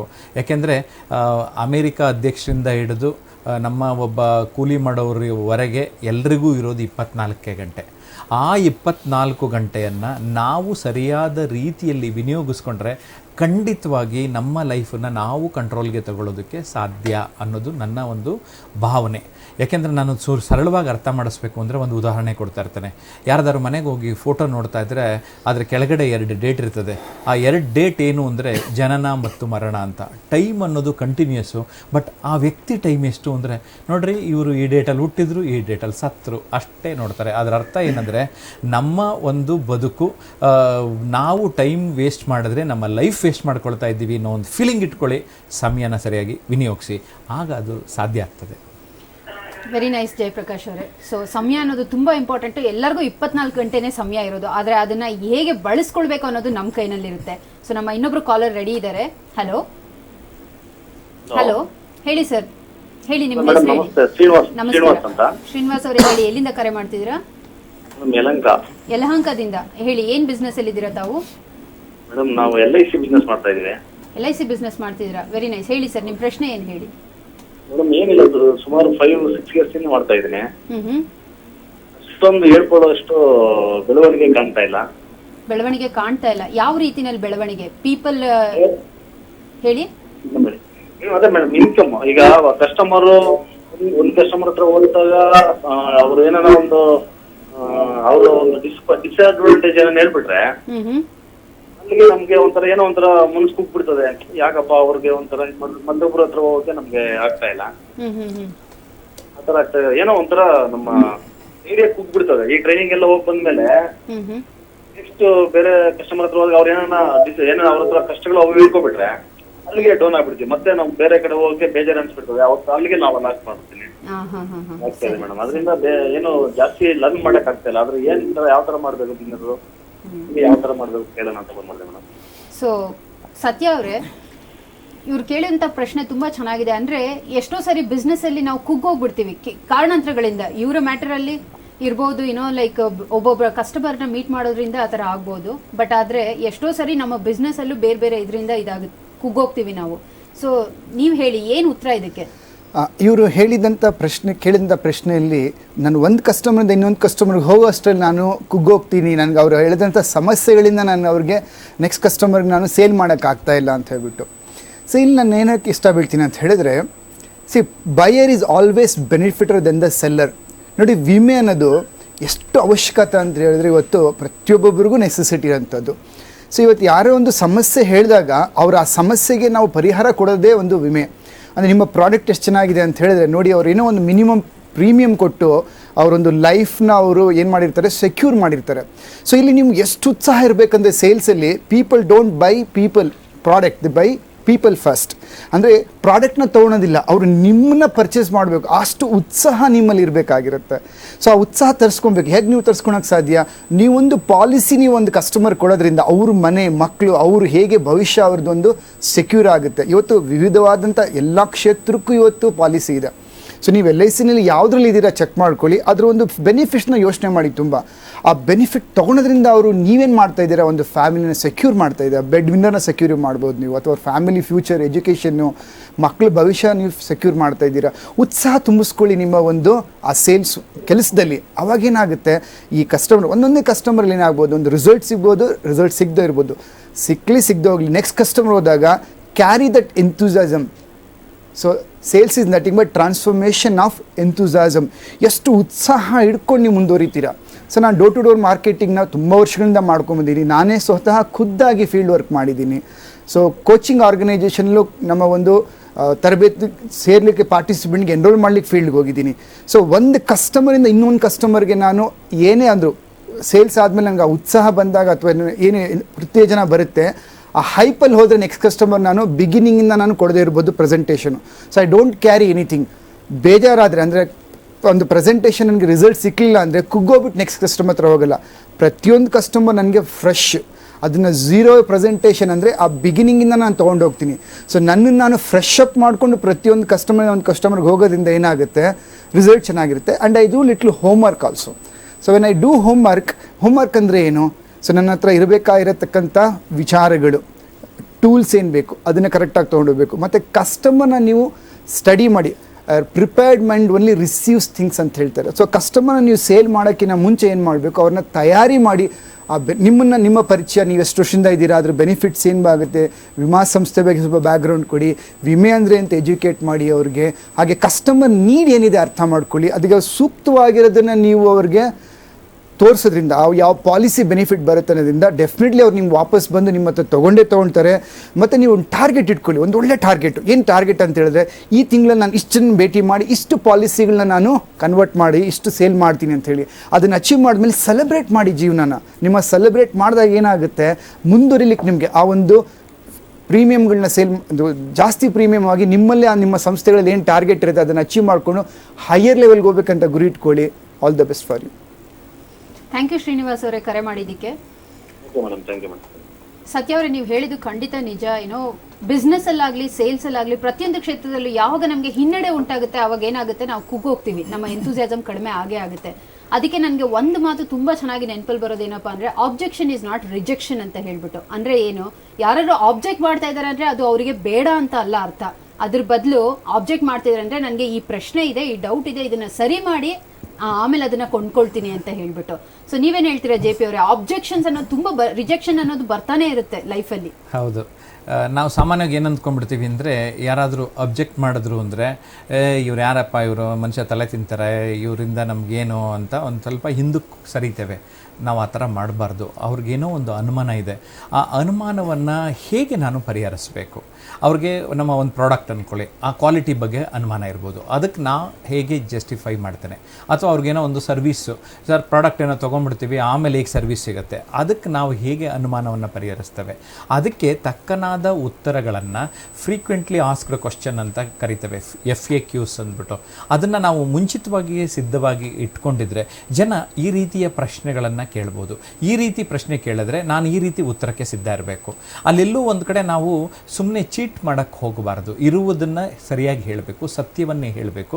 ನಮ್ಮ ಕಮ್ಯುನಿಕೇಷನಲ್ಲಿ ಯಾವಾಗಲೂ ಅಸರ್ಟಿವ್ ಕಮ್ಯುನಿಕೇಷನ್ ಇರಬೇಕು. ಅಂದರೆ ನಾವು ಏನು ನಂಬಿರ್ತೀವಿ, ನಾವು ಏನು ಸೇವೆ ಕೊಡ್ತಾ ಇರ್ತೀವಿ ಅದನ್ನಷ್ಟೇ ಹಾಗೆ ಪರಿಚಯಿಸಬೇಕೇ ಹೊರತು ನಾವು ಇಂದ್ರ ಚಂದ್ರ ಹಾಗೆ ಮಾಡ್ತೀವಿ ಹೀಗೆ ಮಾಡ್ತೀವಿ ಅಂತ ಅವಾಗ ಮಾರಿಸೋದಕ್ಕೆ ತುಂಬ ಗಮನ ಕೊಟ್ಟರೆ ನಾಳೆ ದಿನ ಅದೇ ವ್ಯಕ್ತಿಯನ್ನು ನಾವು ಫೇಸ್ ಮಾಡೋದಕ್ಕೆ ತುಂಬ ಕಷ್ಟ ಆಗ್ತದೆ. ನಾವು ಏನಿದ್ದೇವೆ ಅದನ್ನು ನಾವು ಪರಿಚಯ ಮಾಡ್ಕೊಳ್ಳೋಣ. ನಾವು ಹೀಗಿದ್ದೇವೆ, ನಮ್ಮ ಪ್ರಾಡಕ್ಟ್ ಇದು, ನಾವು ಹೀಗೆ ಮಾಡ್ತಾ ಇದ್ದೇವೆ. ಯಾವಾಗ ನಾವು ಈ ರೀತಿಯ ಒಂದು ವಿಶ್ವಾಸವನ್ನು ಬೆಳೆಸ್ತೇವೆ, ವಿಶ್ವಾಸ ಬೆಳೆಸುವುದೇ ತುಂಬ ಮುಖ್ಯ ಆಗ್ತದೆ. ವಿಶ್ವಾಸವನ್ನು ನಾನು ಒಂದು 10 ಜನ ಬಿಸ್ನೆಸ್ ಮನ್ನನ್ನು ಯಾವುದೋ ಒಂದು ಸಂದರ್ಭದಲ್ಲಿ ಭೇಟಿ ಮಾಡುವಂಥ ಸಂದರ್ಭ ಬಂತು. ಎಲ್ಲರನ್ನೂ ಕೇಳ್ಕೊಂಡು ಬಂದೆ, ಏನು ಒಂದು ಬಿಸ್ನೆಸ್ ಮಾಡಬೇಕಾದ್ರೆ ಅಂತ. ಅವ್ರು ಹೇಳಿದರು, ಎಲ್ಲರ ಜೊತೆ ವಿಶ್ವಾಸ ಬೆಳೆಸಿ ನಿಮ್ಮ ಬಿಸ್ನೆಸ್ಸು ಆಟೋಮೆಟಿಕ್ಕಾಗಿ ಬೆಳೆಯುತ್ತೆ ಅಂತ. ಸೊ ಎಲ್ಲರ ಜೊತೆ ನಾವು ಯಾರ ಜೊತೆ ವ್ಯವಹಾರ ಮಾಡ್ತೇವೆ, ಅವ್ರ ಜೊತೆ ವ್ಯವಹಾರ ಮಾಡ್ತಾ ಇದ್ದೇವೆ, ಅವ್ರ ಬಿಸ್ನೆಸ್ಸು ತೊಗೊಂಡಾಯಿತು ಅಲ್ಲಿ ಬಿಸಾಡೋದು ಅಂತ ಬೇಡ. ಕೆಲವರು ಏನು ಮಾಡ್ತಾರೆ ಅಂದರೆ, ಕಬ್ಬಿನ ಜಲ್ಲೆನಲ್ಲಿ ರಸನೆಲ್ಲ ಹಿಂಡ್ಕೊಂಡು ರಸ ತಗೊಂಡ್ಬಿಟ್ಟು ಬಿಸಾಡಿಬಿಡ್ತಾರೆ. ಕೆಲವು ಕಸ್ಟಮರ್ಸ್ನ ದೂರ ಇಡ್ತಾರೆ. ಆ ತಪ್ಪು ಮಾಡಬಾರ್ದು. ನಾವು ಎಲ್ಲ ವ್ಯಕ್ತಿಯು ಮುಖ್ಯ, ಎಲ್ಲ ವ್ಯಕ್ತಿಗೂ ನಾವು ಗೌರವ ಕೊಡಬೇಕು. ಆ ವ್ಯಕ್ತಿಗೆ ಗೌರವ ಕೊಡೋದ್ರಿಂದ, ಅವ್ರ ಜೊತೆ ವಿಶ್ವಾಸ ಬೆಳೆಸೋದ್ರಿಂದ ಎಷ್ಟೋ ಜನ ಅವ್ರ birthday greeting, wedding anniversary greeting ಕಳಿಸಿರೋದ್ರಿಂದ ದೊಡ್ಡ ದೊಡ್ಡ ಬಿಸ್ನೆಸ್ ಸಿಕ್ಕಿರೋದನ್ನು ನಾನು ನೋಡಿದ್ದೇನೆ. ಅಂದರೆ ನೀವು ಅವ್ರ ಜೊತೆ ರೆಗ್ಯುಲರಾಗಿ ಸಂಪರ್ಕ ಇಟ್ಕೊಳ್ಳಿ, ನಿಮ್ಗದು ಲಾಭ ಆಗುತ್ತೆ. ಖಂಡಿತವಾಗಿ ಆ ವ್ಯಕ್ತಿ ಇರ್ತಾರಲ್ಲ, ಇನ್ನೇನಾದರೂ ನೆಕ್ಸ್ಟ್ ನಿಮ್ಮ ಹತ್ರ ಏನಾದರೂ ಬಿಸ್ನೆಸ್ ಮಾಡಬೇಕು ಅಂದರೆ ಬೇರೆಯವ್ರ ಹತ್ರ ಹೋಗಲ್ಲ, ನಿಮ್ಮ ಹತ್ರನೇ ಬರ್ತಾರೆ. ಆ ರೀತಿ ಎಷ್ಟೊಂದು ಜನನ ನಾನು ಗಮನಿಸಿದ್ದೇನೆ. ನಿಜ JP ಅವರೇ ನೀವು ಹೇಳ್ತಾ ಇರೋದು. ಅಂದ್ರೆ ತುಂಬಾ ಜನ ಜನರಲ್ ಆಗಿ ಹೇಗೆ ಯೋಚನೆ ಮಾಡ್ತಾರೆ ಅಂದ್ರೆ, ವ್ಯವಹಾರಂ ದ್ರೋಹ ಚಿಂತನಂ ಅಂತ ಹೇಳ್ತಾರೆ. ಅಂದ್ರೆ ಒಬ್ಬ ವ್ಯಕ್ತಿ ಯಾರು ಬಿಸ್ನೆಸ್ ಅಲ್ಲಿ ಇದ್ದಾರೆ ಅಂದ್ರೆ ಅವನು ಮೋಸ ಮಾಡೋದಕ್ಕೆ ಇದ್ದಾನೆ ಅಂತ. ಬಟ್ ಆ ಸ್ಟೇಟ್ಮೆಂಟ್ ನ ನಾವು ಚೇಂಜ್ ಮಾಡಬೇಕು ಅಂತ ಹೇಳಿದ್ರೆ ಮೊದಲು ನಾವು ಆಬ್ಜೆಕ್ಷನ್ಸ್ ನ ಕರೆಕ್ಟ್ ಆಗಿ ಕನ್ವರ್ಟ್ ಮಾಡೋದನ್ನ ಕಲಿಬೇಕು. ಅದು ತುಂಬಾ ಇಂಪಾರ್ಟೆಂಟ್. ಮತ್ತೆ ಸತ್ಯ ಅವರೇ ನೋಡಿ, ಬಿಸ್ನೆಸ್ ನಲ್ಲಿ ಇರೋರಿಗೆ ತುಂಬಾ ಜನಕ್ಕೆ ಒಂದು ದೊಡ್ಡ ಪ್ರಶ್ನೆ ಏನಪ್ಪಾ ಅಂತ ಹೇಳಿದ್ರೆ, ಯಕ್ಷ ಪ್ರಶ್ನೆ ಅಂತ ಕರಿಬಹುದು ಅದನ್ನ. ಏನಂದ್ರೆ, ಬಿಸ್ನೆಸ್ ಅಲ್ಲಿ ಸಕ್ಸಸ್ಫುಲ್ ಆಗೋದಕ್ಕೆ ಲಕ್ ಇಂಪಾರ್ಟೆಂಟಾ ಅಥವಾ ಎಫರ್ಟ್ ಇಂಪಾರ್ಟೆಂಟಾ ಅಂತ ಹೇಳ್ಬಿಟ್ಟು. ಸೊ ನಿಮ್ಮ ಪ್ರಕಾರ ಯಾವ್ದು ಇಂಪಾರ್ಟೆಂಟು? ಲೈಕ್ ತುಂಬ ಜನ ಕೇಳ್ಪಡ್ತೀನಿ, ಅದೃಷ್ಟ ಚೆನ್ನಾಗಿರ್ಬೇಕು, ಅದೃಷ್ಟ ಲಕ್ಷ್ಮಿ ಹೊಲಿಬೇಕು ಅಂತ ಹೇಳ್ತಾರೆ. ಬಟ್ ಅದೃಷ್ಟ ಲಕ್ಷ್ಮಿ ಯಾರಿಗೆ ಬರ್ತಾರೆ ಮುಂಚಿತವಾಗಿ? ಪ್ರಿಪೇರ್ಡ್ ಆಗಿರೋನ್ಗೆ, ಹಾರ್ಡ್ ವರ್ಕ್ ಮಾಡ್ತಾ ಇರೋನ್ಗ, ಅಥವಾ ಹಾಗೆ ಸುಮ್ಮನೆ ಮಲ್ಕೊಂಡಿರೋನ್ಗೆ ಬರ್ತಾರಾ? ಇಲ್ಲ.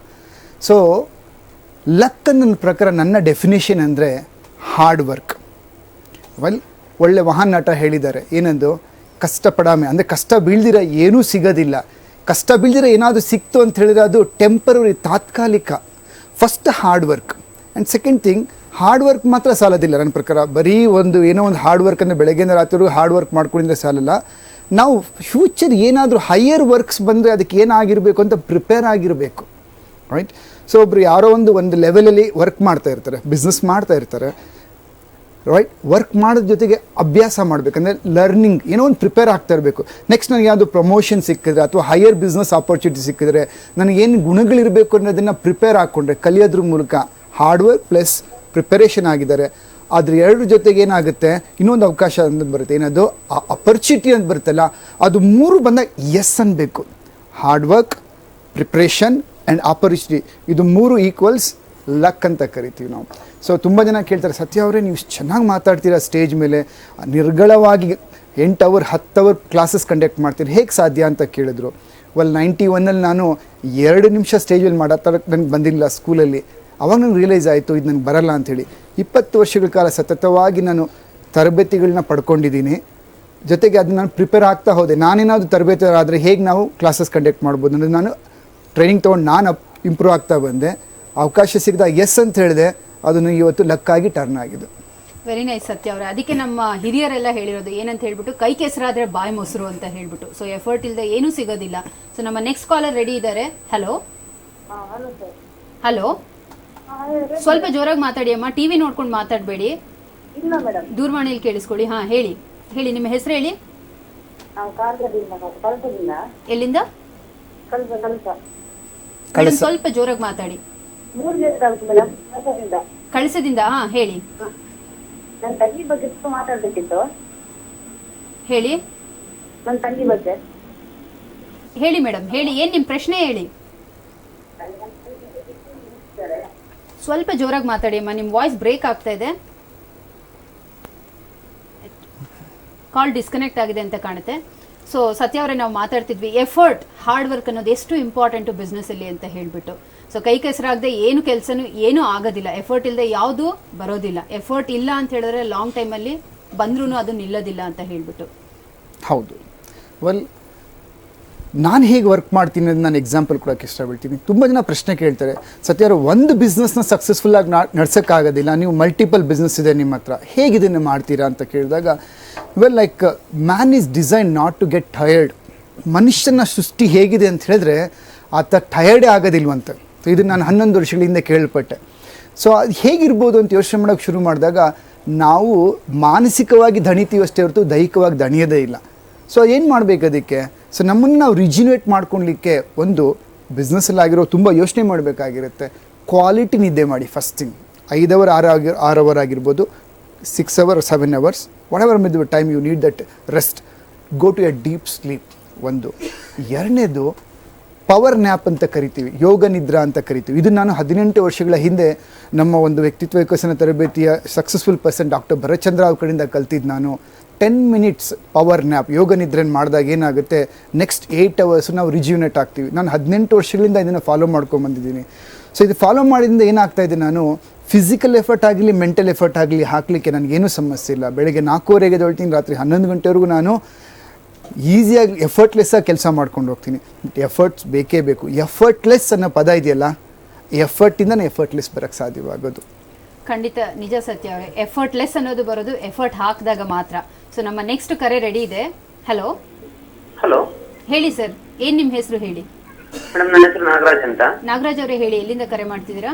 ಮೇಡಮ್ ನಾನು ಇಲ್ಲಿ ಶ್ರೀನಗರದಿಂದ. ಶ್ರೀನಗರದಿಂದ. ಹೇಳಿ ನಾಗರಾಜ್ ಅವರೇ, ನಿಮ್ಮ ಪ್ರಶ್ನೆ ಹೇಳಿ. ಮೇಡಮ್ ನಮ್ದು ಒಂದು ಬಿಸ್ನೆಸ್ ಇದೆ, ಗ್ರೀನ್ ಬಾಕ್ಸ್ ಗ್ರೂಪ್ ಅಂತ. Green box, okay. ಮೇಡಮ್ ಅದರಲ್ಲಿ ನಾವು 4 ತರ ಯೂನಿಟ್ ನಡೆಸ್ತಾ ಇದೀವಿ. ಓಕೆ. ಒಂದು ಪ್ರಿಂಟಿಂಗ್ ಯೂನಿಟ್ ಇದೆ, ಒಂದು ಆಡ್ ಏಜೆನ್ಸಿ ಇದೆ, ಪ್ಲಸ್ ಒಂದು ಸೂಪರ್ ಮಾರ್ಕೆಟ್ ಇದೆ. ಇವಾಗ ಒಂದು ಕನ್ಸ್ಟ್ರಕ್ಷನ್ ಸಿವಿಲ್ ಸರ್ವಿಸಸ್ ಅಂದ್ರೆ ಪ್ಲಾನ್ ಅದೆಲ್ಲ ಮಾಡ್ಕೊಡ್ತಾ ಇದೀವಿ. ಟೋಟಲ್ ನಾವು 4 ಜನ ಪಾರ್ಟ್ನರ್. ಬಟ್ ಇಷ್ಟೆಲ್ಲ ಮಾಡೋದು ಒಂದು ಟರ್ನ್ ಓವರ್ ಎಲ್ಲ ಚೆನ್ನಾಗಿದೆ, ಬಟ್ ಪ್ರಾಫಿಟ್ ಏನು ನಮ್ಗೆ ಗೈನ್ ಆಗ್ತಾನೆ ಇಲ್ಲ. ಪ್ರಾಫಿಟ್ ಗೊತ್ತಾಗ್ತಾ ಇಲ್ಲ. ಮತ್ತೆ ನಮ್ಮ ಪಾರ್ಟ್ನರ್ಸ್ ನಾವೇನಿದೀವಿ ಫಸ್ಟ್ ಇದ್ದಿದ್ದು ಆಗ್ತಾ ಇಲ್ಲ. ಅಂದ್ರೆ ಇವಾಗ ಏನು ಹುಮ್ಮಸ್ಸು ಅನ್ನೋದೇನಿತ್ತು ಕಡಿಮೆ ಆಗಿದೆ, ಹುಮ್ಮಸ್ ಕಡಿಮೆ ಆಗಿದೆ. ಅದನ್ನ ಎಲ್ಲ ಮತ್ತೆ ಏನ್ ಡೆವಲಪ್ ಮಾಡಬಹುದು, ಹೇಗೆ ಹೊಸ 4 ವರ್ಷದಿಂದ 4 ಯೂನಿಟ್ ಓಪನ್ ಮಾಡಿದೀವಿ ಅದೇ ಅಂಡರ್ ಅಲ್ಲಿ. ಬಟ್ ಆದ್ರೆ ಮೊದಲಿದ್ದಾಗ ಹುಮ್ಮಸ್ ಈಗ ಕಡಿಮೆ ಆಗ್ತಾ ಇದೆ, ಏನ್ ಕಾರಣ ಇರ್ಬೋದು? ನಾಗರಾಜ್ ಅವರು ತುಂಬಾ ಒಳ್ಳೆ ಪ್ರಶ್ನೆ ಕೇಳಿದ್ದೀರಾ. ಪಾರ್ಟ್ನರ್ಶಿಪ್ ಬಿಗಿನ್ ಮಾಡಿದಾಗ ಒಂದು ಹುಮ್ಮಸ್ ಇರುತ್ತೆ, ನನ್ನಲ್ಲಿ ಈ ಶಕ್ತಿ ಇಲ್ಲ, ನನ್ನಲ್ಲಿ ಈ ವೀಕ್ನೆಸ್ ಇದೆ, ಸೊ ಇವ್ರು ಇದನ್ನ ಸಬ್ಸ್ಟಿಟ್ಯೂಟ್ ಮಾಡ್ತಾರೆ ಅಂತ ನಾವು ಪಾರ್ಟ್ನರ್ಶಿಪ್ ನ ಸ್ಟಾರ್ಟ್ ಮಾಡ್ತೀವಿ. ಆದ್ರೆ ಹೋಗ್ತಾ ಹೋಗ್ತಾ ಏನಾಗುತ್ತೆ, ಆ ಪಾರ್ಟ್ನರ್ಶಿಪ್ ಅಲ್ಲೇ ಒಂದು ಹುಮ್ಮಸ್ ಕಡಿಮೆ ಆಗೋದು, ಬಿರುಕು ಬರ್ಬೋದು. ನಿಮ್ಮ ಪ್ರಶ್ನೆ ತುಂಬಾ ಚೆನ್ನಾಗಿದೆ. JP ಅವರೇ, ಏನು ಹೇಳ್ತೀರಾ ನೀವು ಇದಕ್ಕೆ? ನಾನು ಈ ಹುಮ್ಮಸ್ಸನ್ನು ಹೆಚ್ಚಿಸೋದಕ್ಕೆ ಜೀವನೋತ್ಸಾಹ ಅಂತಲೇ ಪ್ರತಿ ತಿಂಗಳು ಒಂದು 12-13 ವರ್ಷದಿಂದ ಒಂದು ತರಬೇತಿ ಮಾಡ್ಕೊಂಡು ಬರ್ತಾ ಇದ್ದೀನಿ. ಉತ್ಸಾಹನೇ ಕುಗ್ಗು ಹೋಗಿರೋದ್ರಿಂದನೇ ಜಾಸ್ತಿ ಸಮಸ್ಯೆ ಬರ್ತಾ ಇರೋದು. ಅವರೇ ಹೇಳ್ತಾ ಇದ್ದಾರೆ, ನಾಗರಾಜ್ ಅವರು, ನಮ್ಗೆ ಆರಂಭದಲ್ಲಿ ತುಂಬ ಉತ್ಸಾಹ ಇತ್ತು ಬಿಸ್ನೆಸ್ ಮಾಡೋದಕ್ಕೆ, ಈಗ ತುಂಬ ಕಡಿಮೆ ಆಗಿದೆ ಅಂತ. ಹಾಗಾದರೆ ಅದಕ್ಕೇನು ಮಾಡಬೇಕು? ನಾವು ಆವಾಗ ನಾವು ಮಾಡ್ತಾ ಇರೋ ಬಿಸ್ನೆಸ್ ಬಗ್ಗೆ ನಮಗೆ ಒಂಥರ ಆಸಕ್ತಿನ ರಿಜ್ಯುನೇಟ್ ಮಾಡ್ಕೋಬೇಕು, ಇಂಟ್ರೆಸ್ಟ್ನ ಜಾಸ್ತಿ ಮಾಡ್ಕೋಬೇಕು. ಅದು ಯಾವಾಗ ಆಗುತ್ತೆ ಅಂದರೆ ಆ ಬಿಸ್ನೆಸ್ನ ಒಳ ಪದರಗಳನ್ನು ಹೊಕ್ಕು ಆಳಕ್ಕೆ ಇಳಿತಾ ಹೋಗಬೇಕು. ಸಾಮಾನ್ಯವಾಗಿ ಏನು ಮಾಡ್ತೀವಿ ಅಂದರೆ ನಾವು ಸರ್ಫೇಸ್ ಲೆವೆಲಲ್ಲಿ ಆಲೋಚನೆ ಮಾಡ್ತಾ ಇರ್ತೇವೆ, ನಾವು ಆಳಕ್ಕೆ ಇಳಿಯೋದೇ ಇಲ್ಲ. ನೀವು ಒಂದು ಯಾವುದೇ ಬಿಸ್ನೆಸ್ ತಗೊಳ್ಳಿ, ಎಷ್ಟೊಂದು ಫೀಲ್ಡ್ ಇದೆ ಅಲ್ವಾ, ಆ ಫೀಲ್ಡ್ನ ಆಳಕ್ಕೆ ಇಳಿತಾ ಹೋಗ್ತಾ ಇರಿ, ನಿಮ್ಗೆ ಆಸಕ್ತಿ ಹೆಚ್ಚಾಗ್ತಾ ಹೋಗ್ತಾ ಇರುತ್ತೆ. ಆ ಫೀಲ್ಡ್ನಲ್ಲಿ ಈಗ ಯಾರೋ ತುಂಬ ದೊಡ್ಡದಾಗಿ ಅಚೀವ್ ಮಾಡ್ತಾ ಇರ್ತಾರಲ್ಲ, ಅವ್ರನ್ನ ಮಾದರಿಯಾಗಿ ಇಟ್ಕೊಳ್ತೀರಿ. ಅವ್ರನ್ನ ಮಾದರಿಯಾಗಿ ಇಟ್ಕೊಂಡು ಅವ್ರಿಗೆ ಯಾರಿಗೋ ಸಾಧ್ಯ ಆಗ್ತಾ ಇದೆ, ನನಗೆ ಯಾಕೆ ಸಾಧ್ಯ ಆಗ್ತಾ ಇಲ್ಲ, ನೀವು ಆ ರೀತಿಯ ಒಂದು ಉತ್ತಮವಾದ ರೀತಿಯಲ್ಲಿ ಹೋಲಿಕೆ ಮಾಡ್ಕೊಳ್ಳಿ. ಹಾಗಾದರೆ ಇನ್ಯಾರೋ ಸಕ್ಸಸ್ ಆಗ್ತಾ ಇದ್ದರೆ ನಾವೆಲ್ಲಿ ವಿಫಲ ಆಗ್ತಾ ಇದ್ದೇವೆ? ಅದಕ್ಕೆ ನಾವು ಅನೇಕ ಅಂಶಗಳನ್ನು ಪಟ್ಟಿ ಮಾಡಿಕೊಂಡು ಅದಕ್ಕೆ ಸಾಕಷ್ಟು ವಿಚಾರಗಳು ಇರುತ್ತೆ. ಏನಾಗುತ್ತೆ ಅಂದರೆ ಬಿಸ್ನೆಸ್ ಟೈಕೂನ್ ಅಕಾಡೆಮಿನಲ್ಲಿ ಇದೇ ಥರನಾದ ಅನೇಕ ಅನುಮಾನ ಇರುವಂತಹ ವ್ಯಕ್ತಿಗಳಿಗೆ ತರಬೇತಿಯನ್ನು ನೀಡಲಾಗುತ್ತೆ. ಅಂಥ ತರಬೇತಿಗಳನ್ನು ಪಾಲ್ಗೊಳ್ಳೋದ್ರಿಂದ ಏನಾಗ್ತದೆ ಅಂದರೆ ನಿಮಗೆ ಆಟೋಮೆಟಿಕ್ಕಾಗಿ ತಿಂಗಳಿಗೊಂದು ಸರಿ ಉತ್ಸಾಹನ ಮತ್ತು ಈಗ ಮಾತ್ರೆ ಕೊಟ್ಟಂಗೆ ನಿಮಗೆ ಮನಸ್ಸಿನೊಳಗಡೆ ಒಂದು ತುಂಬುದಂಗೆ ಆಗ್ತದೆ. ಹಾಗಾಗಿ ನೀವು ಹೆಚ್ಚು ಹೆಚ್ಚು ವ್ಯಕ್ತಿತ್ವ ವಿಕಸನ ತರಬೇತಿಗಳು, ಬಿಸ್ನೆಸ್ಸಿಗೆ ಸಂಬಂಧಪಟ್ಟಂಥ ತರಬೇತಿಗಳಲ್ಲಿ ಭಾಗವಹಿಸೋದು ಒಳ್ಳೆಯದು. ಆ ರೀತಿ ನೀವು ಆಸಕ್ತಿ ಇದ್ದರೆ ದಯಮಾಡಿ ಕಾರ್ಯಕ್ರಮದ ನಂತರ ಈಗಾಗಲೇ ನೀಡ್ತಾ ಇರುವಂತಹ ದೂರವಾಣಿ ಸಂಖ್ಯೆಗಳನ್ನು ಕಾರ್ಯಕ್ರಮದ ಬಳಿಕ ಸಂಪರ್ಕ ಮಾಡಬೇಕು ಅಂತ ವಿನಂತಿ ಮಾಡ್ತೇನೆ. Very nice. ನಾಗರಾಜ್ ಅವರ, ಐ ಹೋಪ್ ನಿಮಗೆ ನಿಮ್ಮ ಪ್ರಶ್ನೆಗೆ ಸರಿಯಾದ ಉತ್ತರ ಸಿಕ್ಕಿದೆ ಅಂತ ಹೇಳ್ಬಿಟ್ಟು ನೀವು ಕಾರ್ಯಕ್ರಮದ ನಂತರ ಕೂಡ ಇವ್ರನ್ನ ಸಂಪರ್ಕ ಮಾಡ್ಬೋದು, ಎಕ್ಸ್ಪರ್ಟ್ಸ್ ಜೊತೆ ಮಾತಾಡ್ಬೋದು, ಡೈರೆಕ್ಟಾಗಿ ಅವ್ರನ್ನ ಮೀಟ್ ಮಾಡ್ಬೋದು, ಮತ್ತು ನಿಮ್ಮ ಪ್ರಶ್ನೆಗಳಿಗೆ ಸರಿಯಾದ ಉತ್ತರನ ಯೂಸ್ಫುಲ್ ಆಗುವಂಥ ಉತ್ತರಗಳನ್ನ ಕಂಡುಹಿಡ್ಕೊಳ್ಬೋದು. ಥ್ಯಾಂಕ್ ಯು ಕರೆ ಮಾಡಿದ್ದಕ್ಕೆ. ಸತ್ಯ ಅವರೇ, ನಾವು ಮಾತಾಡ್ತಾ ಇದ್ವಿ ಈಗ. ಸೊ ಬಿಸ್ನೆಸ್ ಓನರ್ ಅಂದರೆ ಎಲ್ಲರಲ್ಲೂ ಲೈಫಲ್ಲಿ ಎಲ್ಲೋ ಒಂದು ಕಡೆ ಉತ್ಸಾಹ ಕುಂದುತ್ತೆ, ಮತ್ತೆ ಮೇಲ್ ಬರ್ತೀವಿ, ಮತ್ತೆ ಹೋಗ್ತೀವಿ. ಸೊ ಇದರಲ್ಲಿ ಟ್ರೈನಿಂಗ್ ಅನ್ನೋದು ಹೇಗೆ ಒಂದು ಪಾತ್ರವನ್ನು ನಿರ್ವಹಿಸುತ್ತೆ? ಪ್ರತಿಯೊಬ್ಬರಿಗೂ ಉತ್ಸಾಹ ಇರುತ್ತೆ. ಉತ್ಸಾಹ ಜೊತೆಗೆ ಏನು ಬೇಕು ಅಂತ ಹೇಳಿದ್ರೆ ಅವ್ರಿಗೆ ಅದಂಥ ಎಫಿಷಿಯನ್ಸಿ ಅಂತ ಹೇಳಿದ್ರೆ ಒಂದು ಕಾರ್ಯವನ್ನು ಎಷ್ಟು ಅಚ್ಚುಕಟ್ಟಾಗಿ ನೆರವೇರಿಸಲಿಕ್ಕೆ ಬರುತ್ತೆ, ಅದನ್ನ ಎಫಿಷಿಯನ್ಸಿ ಬರೋದೇ ಟ್ರೈನಿಂಗಿಂದ. ಆ ಸ್ಕಿಲ್ ಎಲ್ಲಿಂದ ಬರುತ್ತೆ? ಆ ಸ್ಕಿಲ್ ಒಂದು ಎಫಿಷಿಯನ್ಸಿ ಬರೋಂಥದ್ದು ನಮ್ಮನ್ನು ಯಾರಾದರೂ ನಮ್ಮ ಒಂದು ಪರ್ಫಾರ್ಮೆನ್ಸ್ನ ಚೆಕ್ ಮಾಡಿ ಫೀಡ್ಬ್ಯಾಕ್ ಕೊಡೋದ್ರ ಮೂಲಕ.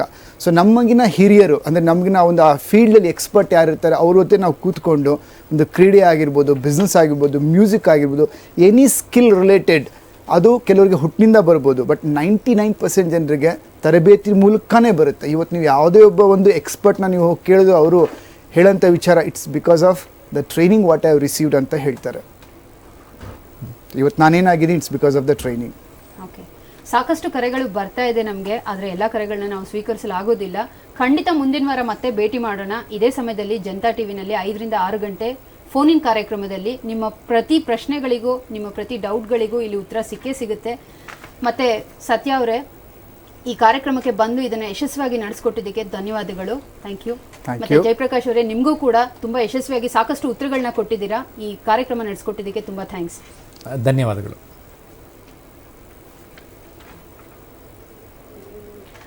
ವೀಕ್ಷಕರೇ, ಪ್ರತಿ ಭಾನುವಾರ ಸಂಜೆ 5 ರಿಂದ 6 ಗಂಟೆ ಲೈವ್ ಫೋನ್ ಇನ್ ಕಾರ್ಯಕ್ರಮ ಇರುತ್ತೆ. ಬಿಸ್ನೆಸ್ ಸೀಕ್ರೆಟ್ಸ್ ಕಾರ್ಯಕ್ರಮ. ನಿಮ್ಮ ಪ್ರತಿಯೊಂದು ಡೌಟ್ಸ್ ಮತ್ತೆ ನಿಮ್ಮ ಪ್ರತಿಯೊಂದು ಪ್ರಶ್ನೆಗಳಿಗೆ ಉತ್ತರ ಎಲ್ಲಿ ಸಿಗುತ್ತೆ. ಖಂಡಿತ ಮುಂದಿನ ವಾರ ಭೇಟಿ ಮಾಡೋಣ. ನಮಸ್ಕಾರ.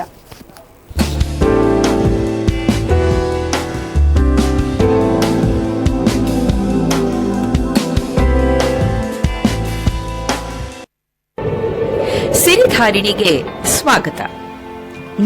ಹಾಗಿದ್ದರೆ ಏನಿದು ಸಿರಿಧಾರಿಣಿ? ದೈವದತ್ತ ಸುಂದರ ಪ್ರಕೃತಿಯ ಮಡಿಲಲ್ಲಿ, ಹಸಿರು ವಾತಾವರಣದ ಮಧ್ಯದಲ್ಲಿ ನಿಮ್ಮ ಸ್ವಂತ ತೋಟದ ಮನೆಯನ್ನು ನಿರ್ಮಿಸುವ ಕನಸನ್ನು ನನಸಾಗಿಸುತ್ತದೆ ಈ ಸಿರಿಧಾರಿಣಿ. ಸ್ವಂತ ತೋಟದ ಮನೆ, ಉಪಯುಕ್ತ ಔಷಧಿ ಸಸಿ, ಅಪರೂಪದ ಸಸ್ಯಕಾರ್ಡ್. ಬನ್ನಿ, ಈ ಭೂಸ್ವರ್ಗವನ್ನು ನಿಮ್ಮದಾಗಿಸಿಕೊಳ್ಳಿ.